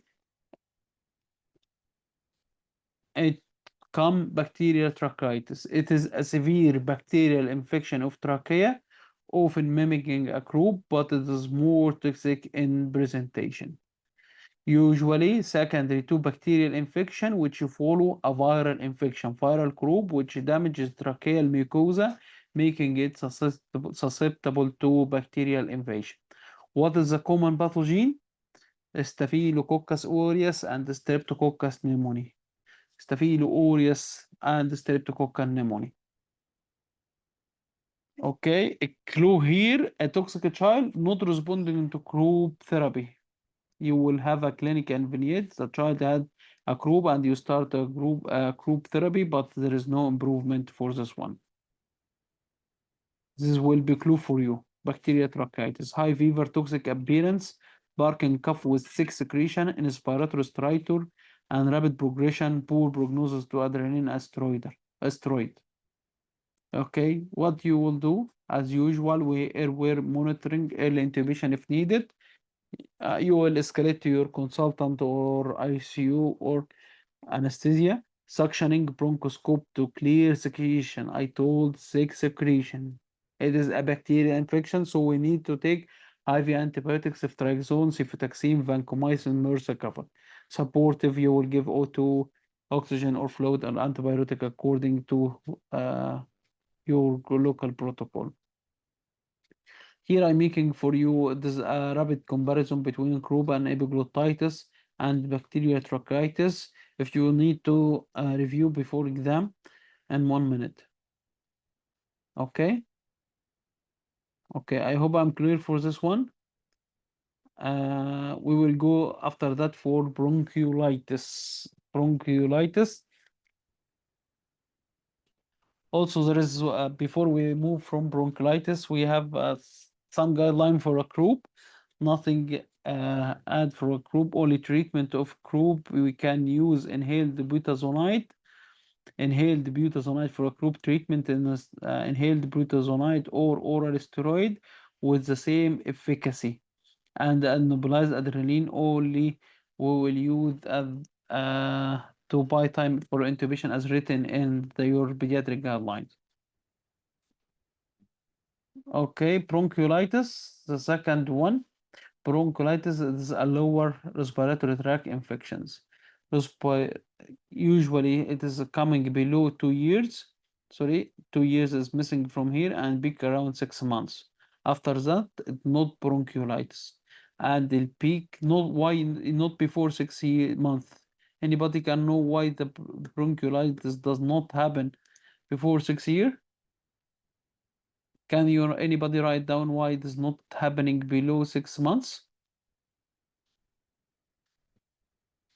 Okay, I will wait your answer. I will proceed till you anybody answer. Lower respiratory tract infection, it means bronchiolitis, focus on bronchioles, and it goes most commonly by respiratory syncytial virus. Don't forget, they will ask you what's the most common respiratory syncytial virus. They will ask about the group viruses, they will ask about epiglottitis, and they will ask about the respiratory syncytial viral about bronchiolitis. Okay. Rhinovirus could be the cause, yes, and we have a risk group, different risk group. High risk, it means high risk. If infant below the 12 months, of the premature and congenital heart disease. Congenital heart disease means the heart and lung congested with fluid because of congenital abnormality of the heart, and neuromuscular disorder. It could be also one of risk factor for bronchiolitis. Okay. uh, Pathophysiology, يعني no need to go in depth, but is a viral infection, inflammation, edema, and necrosis, obstruction, and air trapping. So how can present bronchiolitis 7 or 8 months or 12 months, covering coryzal, cough, mild pyrexia, nasal congestion, rhinorrhea, wheezing, crackle, tachypnea, and poor feeding irritability. Poor feeding and irritability. Hypoxia, and the peak symptoms at 4 to 5 days. Peak symptoms 4 to 5 days. Every word they will ask about it. So now we have the pathophysiology and the clinical features. So we have this three main category we have to treat. First of all, we have to treat the respiratory or give respiratory support, feeding support, this one, and circulatory support. The are the three main one we have to giving support for the patient. Okay. Management.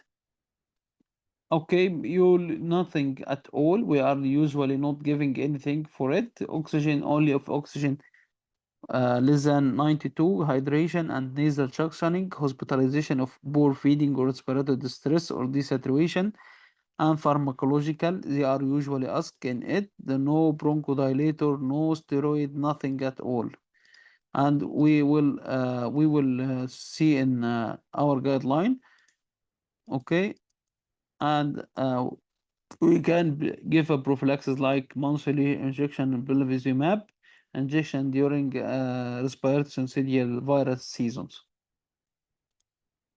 Okay. Okay. So what next? This is the guidelines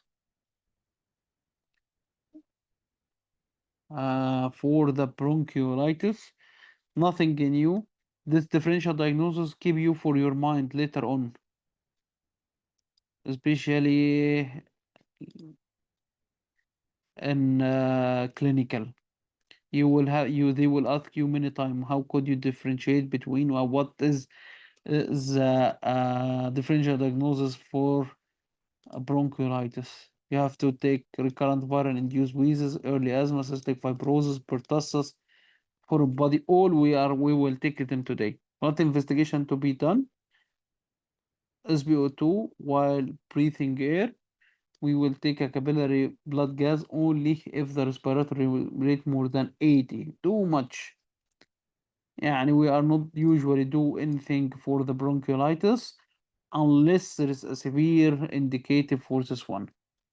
What does it mean? Severe one is SpO2 less than 80, 92, and sorry, inspired oxygen on inspired oxygen 50%, or respiratory rate is very high, 80% per 80 per minute, or BCO2 more than 6 pKa. Okay, or the child is severe respiratory distress. We are not usually do anything for bronchiolitis. We are not doing investigation.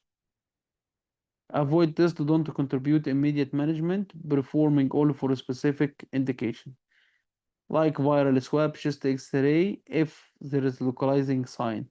Urea electrolyte if you are planning to start IV fluid. Blood culture or when signs of sepsis, you're suspecting sepsis. Okay, okay. What the immediate management? Nothing. We will put in cubicle with the same diagnosed the children with the same one, and strict hand washing, well hygiene, and we are giving respiratory support number one. As I told, we have a respiratory support. Okay, one respiratory. Second, one we are giving feeds. Third one we are making circulatory support. Respiratory support will check the SpO2 and keep it above 94, giving oxygen, contribute the oxygen according to situation. Nothing يعني to be done. And we give a circulation and hydration. You need to know the broad lines, don't go in depth. And feed, we will give IV fluid, nasogastric tube, according to situation. And drug management is the most important. If the patient immunocompetent, the drug treatment and the physiotherapy in acute case are ineffective. Don't routine use salbutamol or ipratropium or adrenaline or antibiotic or corticosteroid. We are not using nothing. We give supportive feeding, circulatory, respiratory only. Okay, and if symptoms less than 48 hour and influenza test positive or high prevalence, ممكن we are giving الاوستيولوميفير. Okay, and this is the criteria for admission. This is a blue one, the new update in guideline comparing it to 2025, the old guideline. Okay, there is absolute indication if it has apnea, the cardiac defect, left to lung, left to right shunt, left to right shunt will increase the pulmonary polysra or increase the pulmonary fluid or lung fluid. It more prone to infection because accumulation of fluid. Accumulation of fluid, it means it is a good medium for bacterial infection. And there are a relative indication for criteria for admission. Just to have information regarding this, good, don't go in depth. Monitor and management, standard nursing observation, continuous giving oxygen, whatever, and subsequent management, fluid and oxygen, the same. And there are red flag. They will ask you about this red flag. Never to forget them. When to the charge and you have what the education you should give to the family. What the red flag symptoms watch for. You will have this question in exam. Apnea, cyanosis, feeding less than 50%, not with nappy, exhaustion, worsening breathing, avoid exposure to passive smoking. This is one you have to give to them. This is the red flag you have to give the family. Okay? This is all regarding the bronchiolitis and how can you manage it at home and what is the indication of admission, when you should admit the patient, and what's the red flag when he go or discharge the patient and when discharge the patient for bronchiolitis. I hope I'm clear so far for this one. Are you following with me?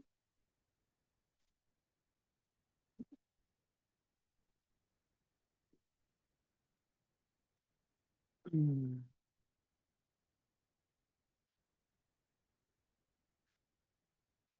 okay, great, great. Uh, let's go for a community acquired pneumonia, cap and children.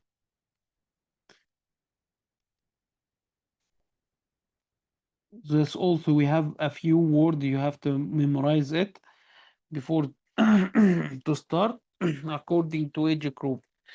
What does it mean by pneumonia?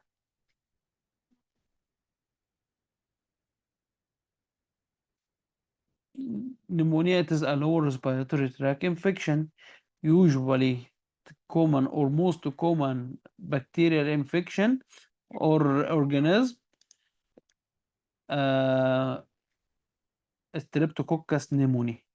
I think it's clear from name. Pneumonia is Streptococcus pneumoniae, Haemophilus influenza, and viral respiratory syncytial viral and influenza viral. Most common Streptococcus pneumoniae, Haemophilus influenza, and viral respiratory syncytial viral and influenza.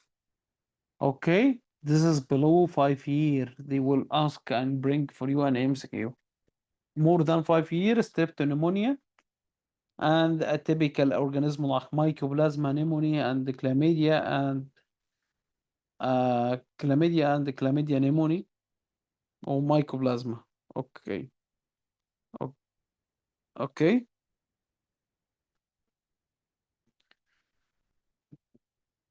This is Also is add only in the recent guideline a red flag, post influenza, pneumonia.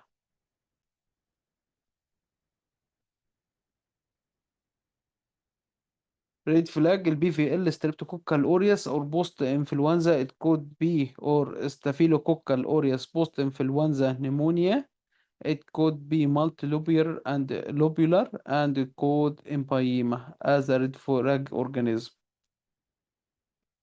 Okay. Clinical features. How do you think? What do you think about one child coming with pneumonia? High fever, dry or productive cough, respiratory distress, tachypnea, grunting, working إلى nasal flare, إلى nasal or nasal flare, crackles, decreased breath sound, consolidation. Lung is filled with fluid. Lung is filled with fluid. There is no breath sound. Decrease the breath sound. Core crackle. Paralytic chest pain in older children.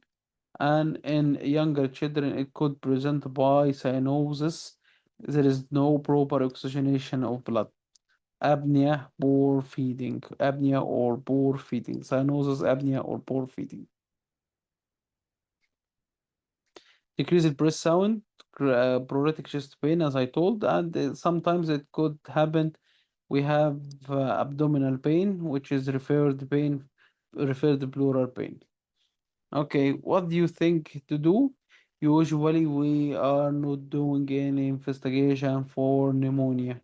Community acquired pneumonia, we are not doing require any investigation, but we will do pulse oximetry. We will check the SpO2 for all suspected cases. Only when we will do, they will ask. When we will do X-ray, I know it is different from our practice. Chest X-ray in severe atypical, not improving. Severe atypical, not improving. Don't do chest X-ray in pneumonia unless it is severe or atypical according guidelines. It's not from my side.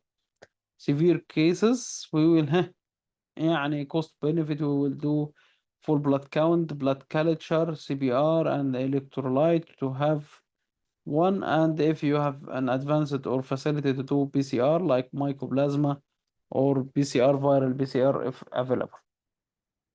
Okay, okay. Pneumonia, what do you think?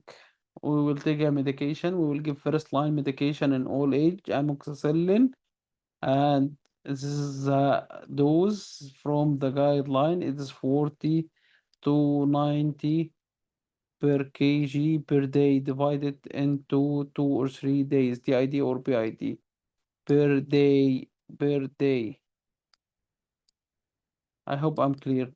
يبقى we will give amoxicillin in pneumonia. Yes, their guideline denotes that we will give amoxicillin 40 to 90 milligram per kg per day divided PID. It will come around 30 or 15 to 30 milligram per kg per dose. And if no improvement or penicillin allergy or atypical, we will give macrolide like azithromycin or clarithromycin. And if he cannot tolerate an oral IV oral antibiotic, we will give vomiting, or has a vomiting, we will give IV benzoyl penicillin.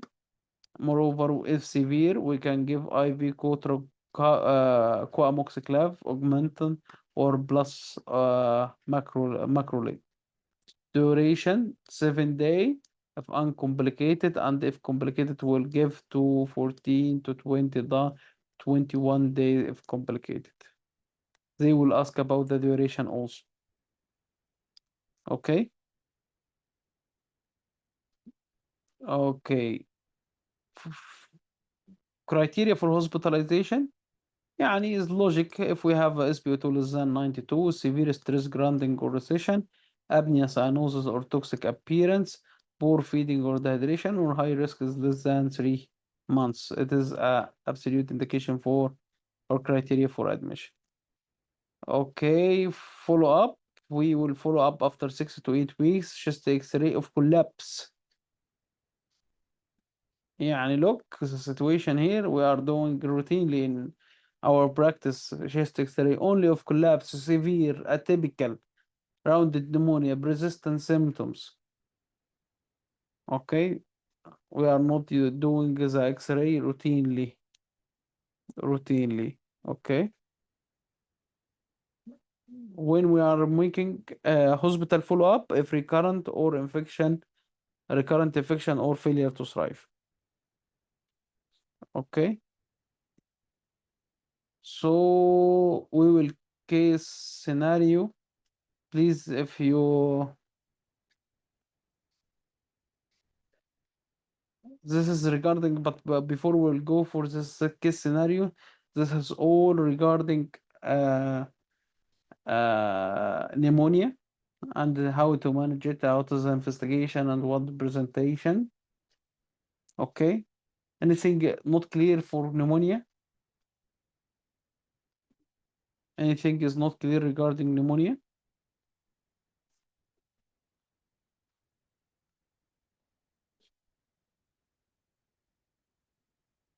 Is it clear so far?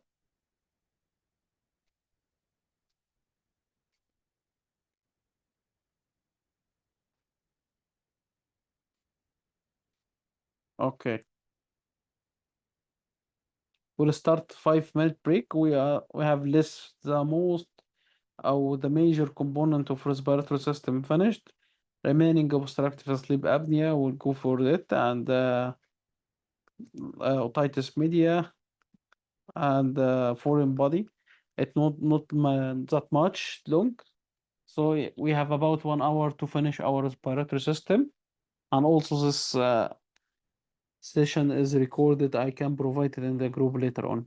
Only we will start after 5 minutes or 6 minutes exactly. We will start or resume our session.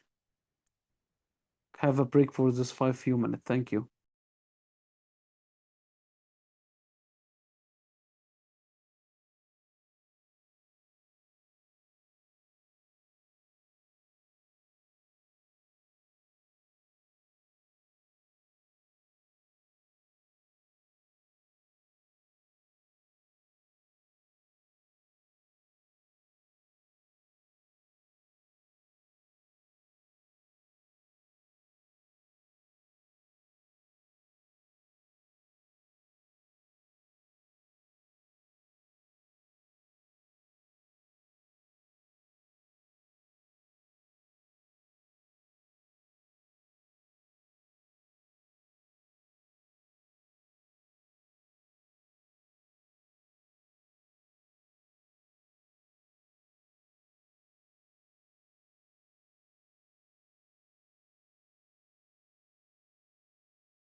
Hello, shall we start or resume now?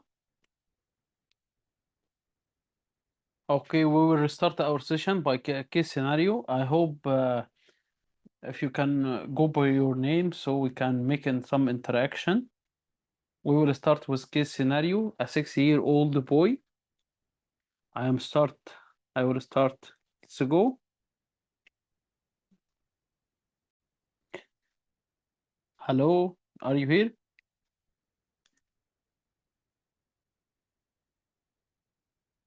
Please, yes. Remaining, can we start? Zoom users.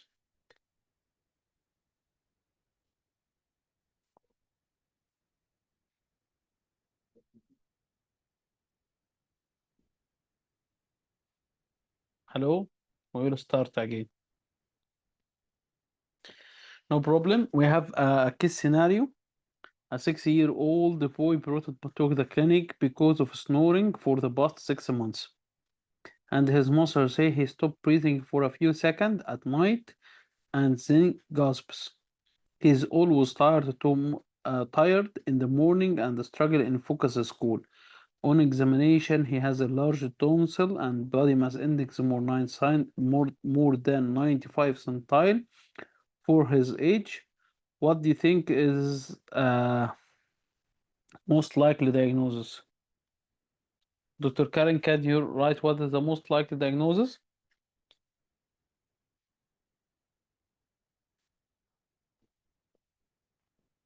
You can write anything, no problem.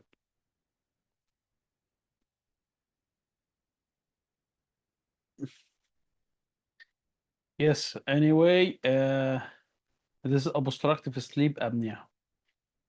I have snoring and he stop breathing for a few seconds, then gasp. What are two most likely contributing factor in this child? What do you think? Zoom users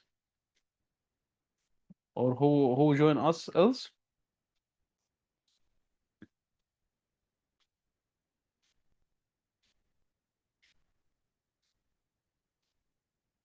What do you think the most two likely contributing factor for this child?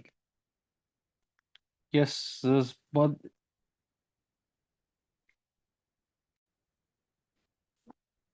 importance of the information that has a large tons because inform uh, it is one of contributing factor or one of preceding factor for the obstructive apnea. It causes obstruction airway. So tonsillar hypertrophy and obesity with adenoid or a large adenoid, it help or one of contributing factor for obstructive sleep apnea. What is the golden standard investigation? Overnight sleep study, polysomnography. Okay. What is the first line of treatment? Adenotonsillectomy. We will remove the tonsil and we will remove adenoid, which is obstructing the airway. Name the potential cardiovascular complication of untreated obstructive sleep apnea. Anybody can answer?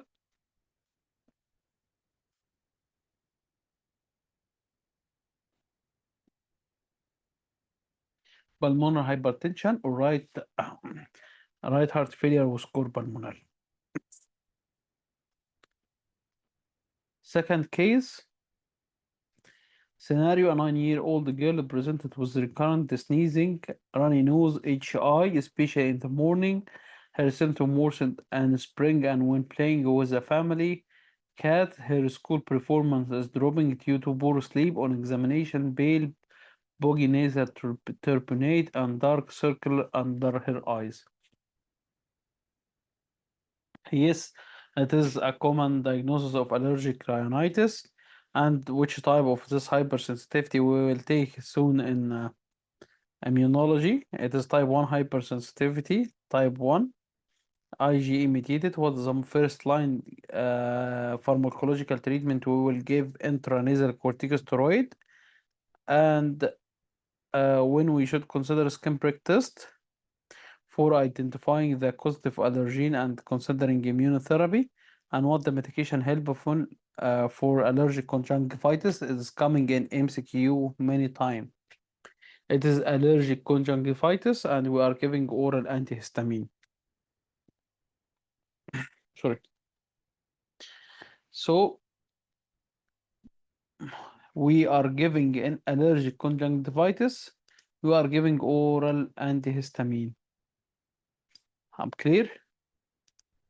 You will face in MCQ, we will give, I don't know يعني the relation, but we are giving allergic conjunctivitis, we are giving oral antihistamine. Okay, this is another case scenario for foreign body. We will go direct for obstructive sleep apnea and foreign body aspiration and allergic rhinitis. It is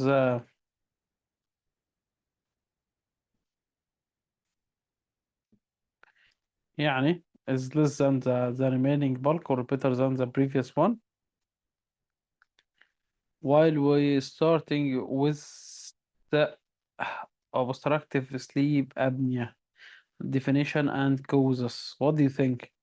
Obstructive sleep apnea, this is disorder characterized by recurrent episode of upper airway obstruction during sleep, leading to partial apnea, partial or complete apnea, cessation of airflow, despite of ongoing breathing effort that results in intermittent hypoxia and sleep fragmentation.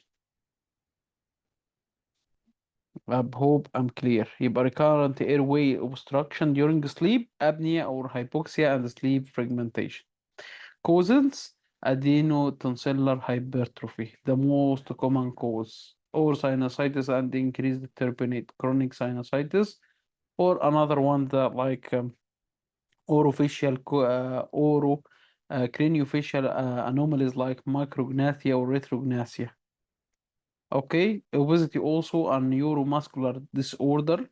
How does it affect? The condition affect the muscle tone, such as cerebral palsy or muscle dystrophy or hypotonia can collapse or lead to collapse of upper airway during sleep. Often the Down syndrome usually have a many factor. You know, this Down syndrome we will take in genetic have a generalized hypotonia, moreover have microglossia, large tongue, and hypotonia and adenotonsillar hypertrophy, which predispose to obstructive sleep apnea. Okay, obesity also one of the contributing factor, which is excess the adipose tissue in the neck and the pharyngeal area can narrow the airway, also contribute to systemic inflammation, obesity in general. Okay, okay. Obstructive sleep apnea complication, pulmonary hypertension, and core pulmonale, gross failure and poor school performance, systemic hypertension, cardiovascular risk, and diagnosis by polysomnography, golden standard, oximetry screening, and clinical feature like snoring, pauses, and fatigue. Pulmonary hypertension due to chronic intermittent hypoxia and hypercapnia, leading to pulmonary vasoconstriction. Pulmonary vasoconstriction, it means pulmonary hypertension. So it lead to right side of the heart effort or pressure. So it would lead to pulmonary core pulmonale. Okay. Moreover, it have a neurocognitive or behavioral problem due to sleep fragmentation, chronic hypoxia leading to less attention, learning difficulties, memory problem. So it will proceed in this one. And disruptive sleep also can increase the risk of metabolic need and affect growth hormone secretion and overall growth. Okay, and beyond the pulmonary hypertension, chronic obstructive sleep apnea can also associated by systemic hypertension, increase the cardiovascular risk. And this is the golden standard of diagnosis. How can we diagnose? Sleep polysomnography and oximetry, oxygen saturation monitor, and the clinical assessment. Treatment, what do you think treatment?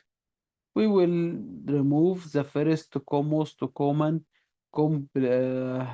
preceding factor, adenotonsillectomy, adenotonsillar hypertrophy. We will remove it. We can use a CPAP or continuous positive airway pressure for severe cases, especially is not when we remove adenoid and is not effective. CPAP improve and provide a positive pressure for the airway. Weight management, reduction of air management, review with the dentist or orthodontic, and nasal steroid, one of the helpful trial of treatment. And we need also multidisciplinary team like a Down in cases of Down syndrome or neuromuscular diseases. Okay, this is about the obstructive sleep apnea. This is a minor one. We will have another one is called foreign body aspiration. What is the mechanism and what is the symptoms? Okay, what will happen? We have a case with a foreign body aspiration who died. They cannot be dislodges the obstruction and it came in the main bronchus as the child died few days back. Occurred during eating or laughing. A small food or non-food item or food item enter the airway, causing partial or complete obstruction of the airway. It is a medical emergency. Don't forget, it is a medical emergency, particularly common in young children who exploring their environment, like a new child, growing child, sorry, a toddler or something. In mechanism, laughing or emotion, crying or whatever, they this emotions, laughing, excessive laughing or crying, stop or interpretate the our reflexes for a while, interpretate rather than swallowing. So it could lead to foreign body dislodged in our trachea. Okay, occur during eating or laughing, especially right main bronchus because they have more straight anatomy. It is a straight one, so it either or it will be common the pathway for the bronchus or main bronchus common site of insertion. Symptoms: acute, it coming shocking, stridor, cough or distress. Latent symptoms of free interval, then later persistent cough or unilateral wheezes or recurrent pneumonia. Diagnosis, clinical suspicion, and we are taking a proper history. We will take here an chest X-ray. I think the first time we are taking X-ray from the first standard. First instant we are making an X-ray only in the foreign body, unilateral hyperinflation or atelectasis, and the golden standard, rigid, not rigid bronchoscope. Rigid bronchoscope. We are making the golden standard rigid bronchoscope. They will ask you, you will have an old question. Rigid bronchoscope. Management, it is an emergency. Abdominal thrust or back blows or chest thrust for the infant, and we will face in emergency section in next sessions. Rigid bronchoscope under general anesthesia is a golden standard. This is a few words I need from you to know about the foreign body. Okay? And this is an X-ray. You can here have a hyperinflation lung. Nothing is seen as only hyperinflation lung and shifting the mediastinum to the left side. Why there is hyperinflation? Because when foreign body is here, it allow or act like a valve mechanism, allow air entry and it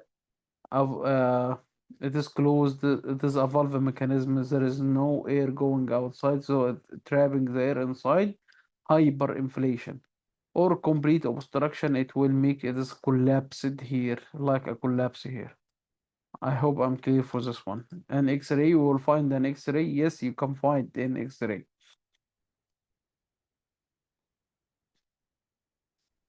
Okay.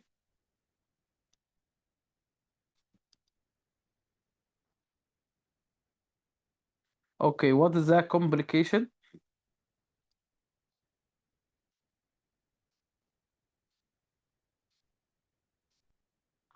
Sorry. Uh, we will go after that for allergic rhinitis, pathophysiology and symptoms. Pathophysiology, allergic rhinitis, and pathophysiology. Now we already see the X-ray for a foreign body. Zoom users, I think you joined back. Here we are see the X-ray for a foreign body. It could be presented by hyperinflation. It could be presented by atelectasis, whatever, and it is a medical emergency. We need to make a rigid bronchoscope, which is a definitive or golden standard under general anesthesia. Okay, and the third one, allergic rhinitis and pathophysiology. I think we finish. We didn't start. Yes. After that, allergic rhinitis and pathophysiology or uh, pathophysiology and symptoms. Allergic rhinitis, that is an inflammatory condition of a nasal passage caused by allergic reaction to airborne allergen like a pollen, dust mite, that small insect in UK is a very common, as I told before. It is mediated by IgE antibody. IgE mediated antibody cause inflammation للmucosa. Okay, when the allergic individual exposed to allergen, mast cell and nasal mucosa are sensitized with IgE antibody. What will happen with mast cell rupture? It will release histamine and other inflammatory mediators. These mediators cause vasodilation, vascular permeability, and signs of cranial signs of inflammation. Okay, and moreover, vasodilatation increases vascular permeability and glandular secretion, goblet cell secretion, and sensory nerve stimulation, leading to characteristic symptoms. What is the characteristic symptoms? Sneezing, rhinorrhea, congestion, and itching. It will come with eye symptom, yes, watery, itchy, red eye, post-nasal discharge, cough, and poor sleep and fatigue. As I told, mast cell activation due to triggers allergen will release histamine, leukotriene, prostaglandin, nasal congestion, rhinorrhea, and sneezing. What is the complication? Complication, sinusitis, otitis media with effusion, asthma exacerbation, and laser polyps. It could be one of the complications. Okay, but what's the most important for us? What do you think the most important? What's the most important we should take care about of it, but take care of it. Otitis media with effusion.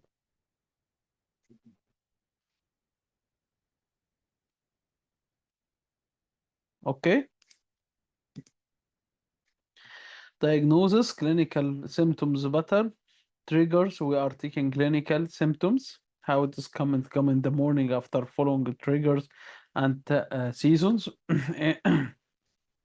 When you will start to examine the patient, you will find pale turbinate, allergic shiners, and nasal crease, and test a skin press test if needed. Only we will make a skin prick test or serum IgE if needed. Most important in allergic rhinitis, first line treatment, intranasal corticosteroid, and it could be intranasal oral antihistamine, leukotriene antagonist. Immunotherapy, the whole in severe refractory cases, and you have to avoid the allergen or the predisposing factor. Okay, يعني not that much important, but you have to take information notes about this one. And we will go for the most important or very important topic, which is otitis media. I think when you finish the otitis media, all respiratory system is finished. Complication, otitis media complication and the other ANT conditions. Otitis media overview. I think you meet otitis media many times in your clinical situation, or you find it in clinical. It is an acute infection of middle ear leading to inflammation and fluid accumulation, effusion behind the tympanic membrane, drum. One of the most common childhood infection happen. It is a very common, very, very common, or most common childhood infection could happen. Typically, following the upper respiratory tract infection, it has a common cold or acute upper respiratory tract infection. Causes inflammation and the swelling of stacking tube. Stacking tube, the it equals the pressure on both sides. The dysfunction lead to negative pressure in the middle ear and accumulation in fluid provided favorable environmental for bacterial or viral growth. Viral are common, or bacterial could be a super infection. So it is inflammation usually due to problem in a stacking tube which equals the pressure on both sides in nasopharynx and the middle ear is blocked. No more, no, this is not doing its function anymore. I hope I'm clear. Acute middle ear infection plus effusion fluid will accumulate behind the middle ear or in the middle ear behind the drum. When accumulations of fluid, good medium for infection, super infection, viral or bacterial. Pathogen, strep pneumonia, it is a most common one. Haemophilus influenzae, catarrh, viruses, it could be Moxella catarrhalis, or viruses, it could be one of causative organism. Symptoms, what do you think? Child, when you see the child with with otitis media, ear pain, fever, irritability, hearing loss. Infant, non-specific, tugging, يعني بيشد tugging or decrease appetite and diarrhea. Unusual presentation. Otoscope, you will find bulging red tympanic membrane and absent light reflex and decrease in mobility. Bulging red tympanic membrane, bulging red if not perforated. Bulging red tympanic membrane, absent light reflex. Who you can use the otoscope and see otoscope, he know what does this mean. Diagnosis, symptoms of otoscope finding. Okay, I hope I'm clear for otitis media. Look, there is many confusion regarding this treatment of acute otitis media and how can we treat it. And this one, the combination of all recent guideline regarding this one. This is زيتونة زي ما بيقولوا. ماشي. Acute otitis media, watchful waiting more than 6 months. Treatment, watchful waiting for mild cases. Sorry. Mild cases, non-severe pain, temperature than 39, less than 39, and age more than 6 months or older, and less than 48 hours. What we will do, watchful waiting. If mild case, not severe pain, and there is no symptoms, less than 48 hours, and temperature less than 39. I'm clear, and the age more than 6 months.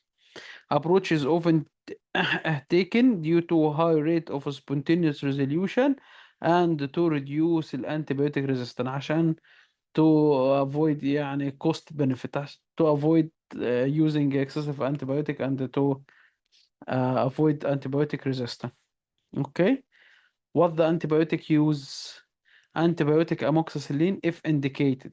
When it indicated, if less than two uh, 2 year old due to high risk of a complication. It is a bilateral. If it is a bilateral otitis media, tympanic membrane perforation with discharge, severe systemic illness, and resistant more than 4 days. Stress antibiotic, according to the recent guideline, we stress and use of antibiotic. Okay. So we will use amoxicillin for 5 days in the following situation: below 2 year, bilateral otitis media, tympanic membrane perforation with discharge, severe or systemic illness. Okay? Or another risk factor like immune deficiency, craniofacial abnormality. This is what you should know about the acute otitis media. Treatment, treatment, treatment. Only the treatment. I make in one slide so you can revise it easily. Otitis media with effusion. What does it mean? Otitis media or glue ear. It is characterized by presence of fluid in the middle ear space without signs or symptoms of acute inflammation. So it is called otitis media with effusion. No inflammation, no signs of acute inflammation. It is often referred as a glue ear, as there is a thick glue-like consistency of the fluid. The fluid inside the middle ear now like a glue. Cause mechanism often follow the acute otitis media episode, usually following the otitis media, but the fluid persists.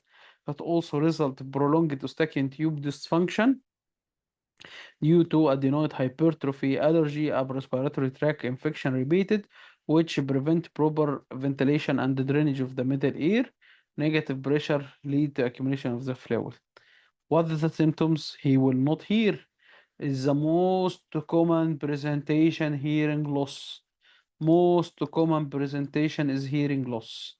Speech delay, inattentive, he cannot hear you. How can he will, give you attention or pay attention for you? No pain, no fever. No pain, no fever. Don't forget, glue ear will present. There is no infection. The most common symptoms, hearing loss.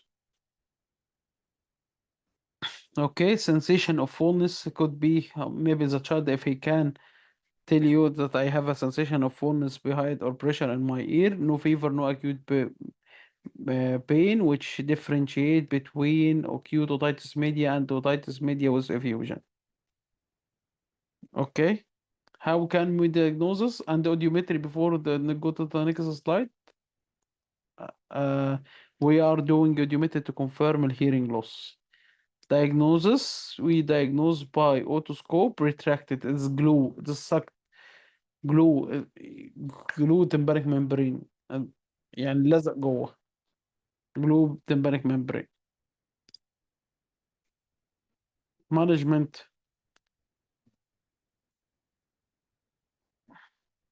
Management, watchful waiting. The most important in glue air or otitis media. The management, watchful waiting for 6 to 12 weeks. Most of cases resolve spontaneous in a period of 6 to 12 weeks, especially after acute upper respiratory tract infection. No antibiotic or decongestion is needed. Take care. No antibiotic or decongestant is needed. They're generally ineffective for otitis media as there is no active bacterial infection. Grommet insertion, the later on, if more than 3 months persistent and hearing or speech as affected. Okay. Hearing assessment, especially children with otitis with recurrent otitis media, especially high risk children like down or cleft palate or early NAD refer. This one from NICE guideline and from pediatric guideline 25 to 28. Together I make here, and this is the summary for all treatment. I hope it is helpful for you.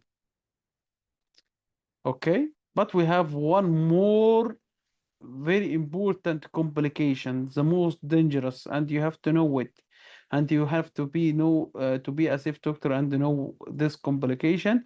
It is acute otitis media. It is a medical emergency. Anything medical emergency, you have to save by your heart. It is a medical emergency. Spread of acute otitis media into mastoid bone, making it emergency.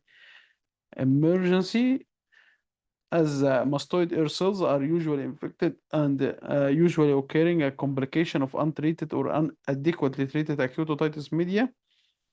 Mastoid, usually bacterial infection, the same as acute otitis media, and you will find extend beyond the middle ear space to reach the mastoid ear cells.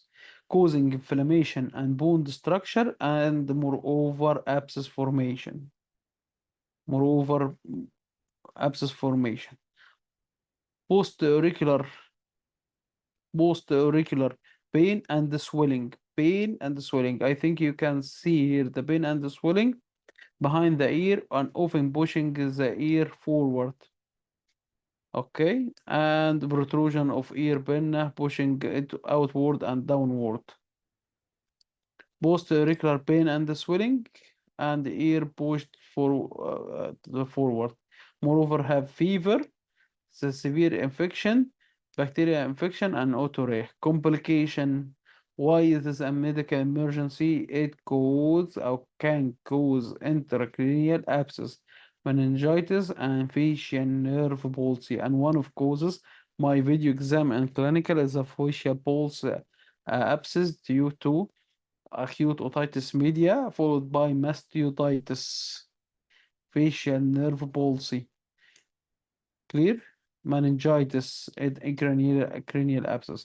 So we will give a start as a medical emergency, IV antibiotics, ceftriaxone, cefotaxime, and urgent ENT referral, and mastectomy if needed, and CT if abscess suspected.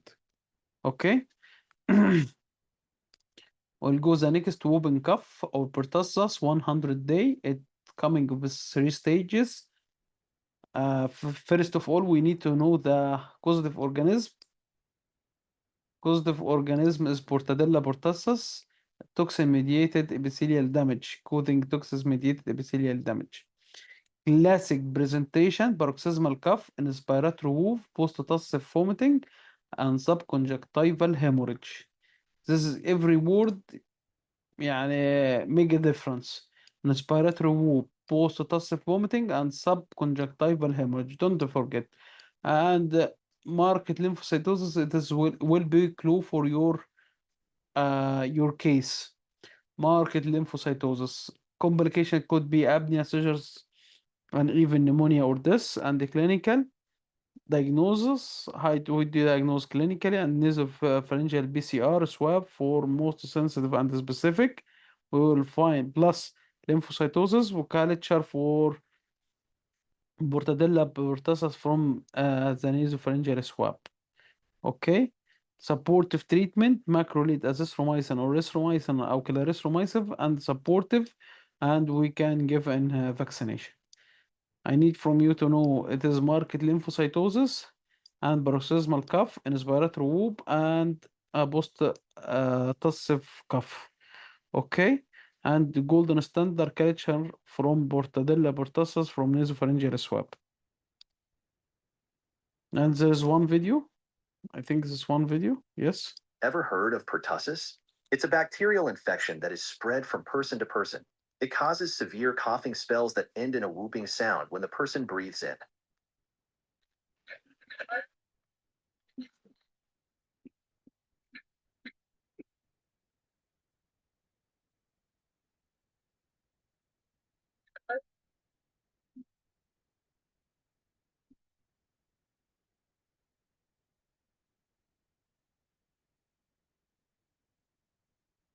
Okay, it's coming for differential diagnosis mainly whooping cough on 100 you will find in MCQ, you will find in bus test, you will find everywhere. Ever heard of Uh, the uh, the next slide is for nasal polyp. Yeah, this is for your info. Benign mucosal growth, teardrop shape associated with cystic fibrosis, or fungal sinusitis, or aspirin exacerbated respiratory disease (EARD), also known as aspirin exacerbated respiratory disease. And the other one, symptoms nasal congestion and obstruction, hyposomnia, snoring, treatment intranasal steroid and short oral steroid if severe, surgery, endoscopy, and this is very recurrent. Even endoscopy or whatever surgery you will do, it could happen again. And the last one, I think, has a cleft palate. It is a congenital anomaly, lip and palate fusion defect. What I need from you to know about the cleft palate? lip we will do repair in around 3 months of age and early as possible to improve feeding and appearance, allowing proper feeding and avoid choking. Surgery for the palate, it takes a lip for 3 months. Lip from outside around 3 months to help feeding and improve appearance, allowing it better social interaction and the speech development. Cleft palate around 9 to 12 months speech development. The surgery usually performed later. This timing crucial for proper speech development and feeding. It allow normal growth of palate while minimizing interference of speech. It need multidisciplinary team. We need many team, surgeon, ENT, speech, audio, audiology, and orthodontic for follow-up. I need to know when we have to repair surgery lip, when we have to repair the palate. Why and who is involved in management. It is from the NICE guideline and from our pediatric guideline latest edition. Thank you everyone for attending this session. I hope I can do something and I can summarize for you the respiratory system. If anybody interesting, we can make a small group for collecting. Next session will be next week. I hope it is informative for you. But before you have some target to finish it, you have to collect the recalls. It's very nice. If you are interesting, you can send this through GIT. Next topic will be GIT. It will be one session weekly, but before this one, we need to collect the recalls. I will send for you a recall file, and you have to collect all respiratory question too regarding not every. I will announce before, not every Wednesday. But the most important to collect the respiratory question coming in recalls. If you would like to get يعني quick success in exam, you have to make concentration on recalls. So if you are interesting, we make one group, but just tell me on our AKB preparation group, add me for recall group. Every question uh, regarding respiration, put it in the group. We can make a discussion for your further review before exam and later on or before exam. Just recall from previous exam or previous exam question. We will collect the respiratory question before the exam. You can find it all of them. We can divide this recall on who interested and make a recall for respiratory question come, make a screenshot or put exam, even a screenshot, and we can discuss if needed any discussion regarding the respiratory question. I will send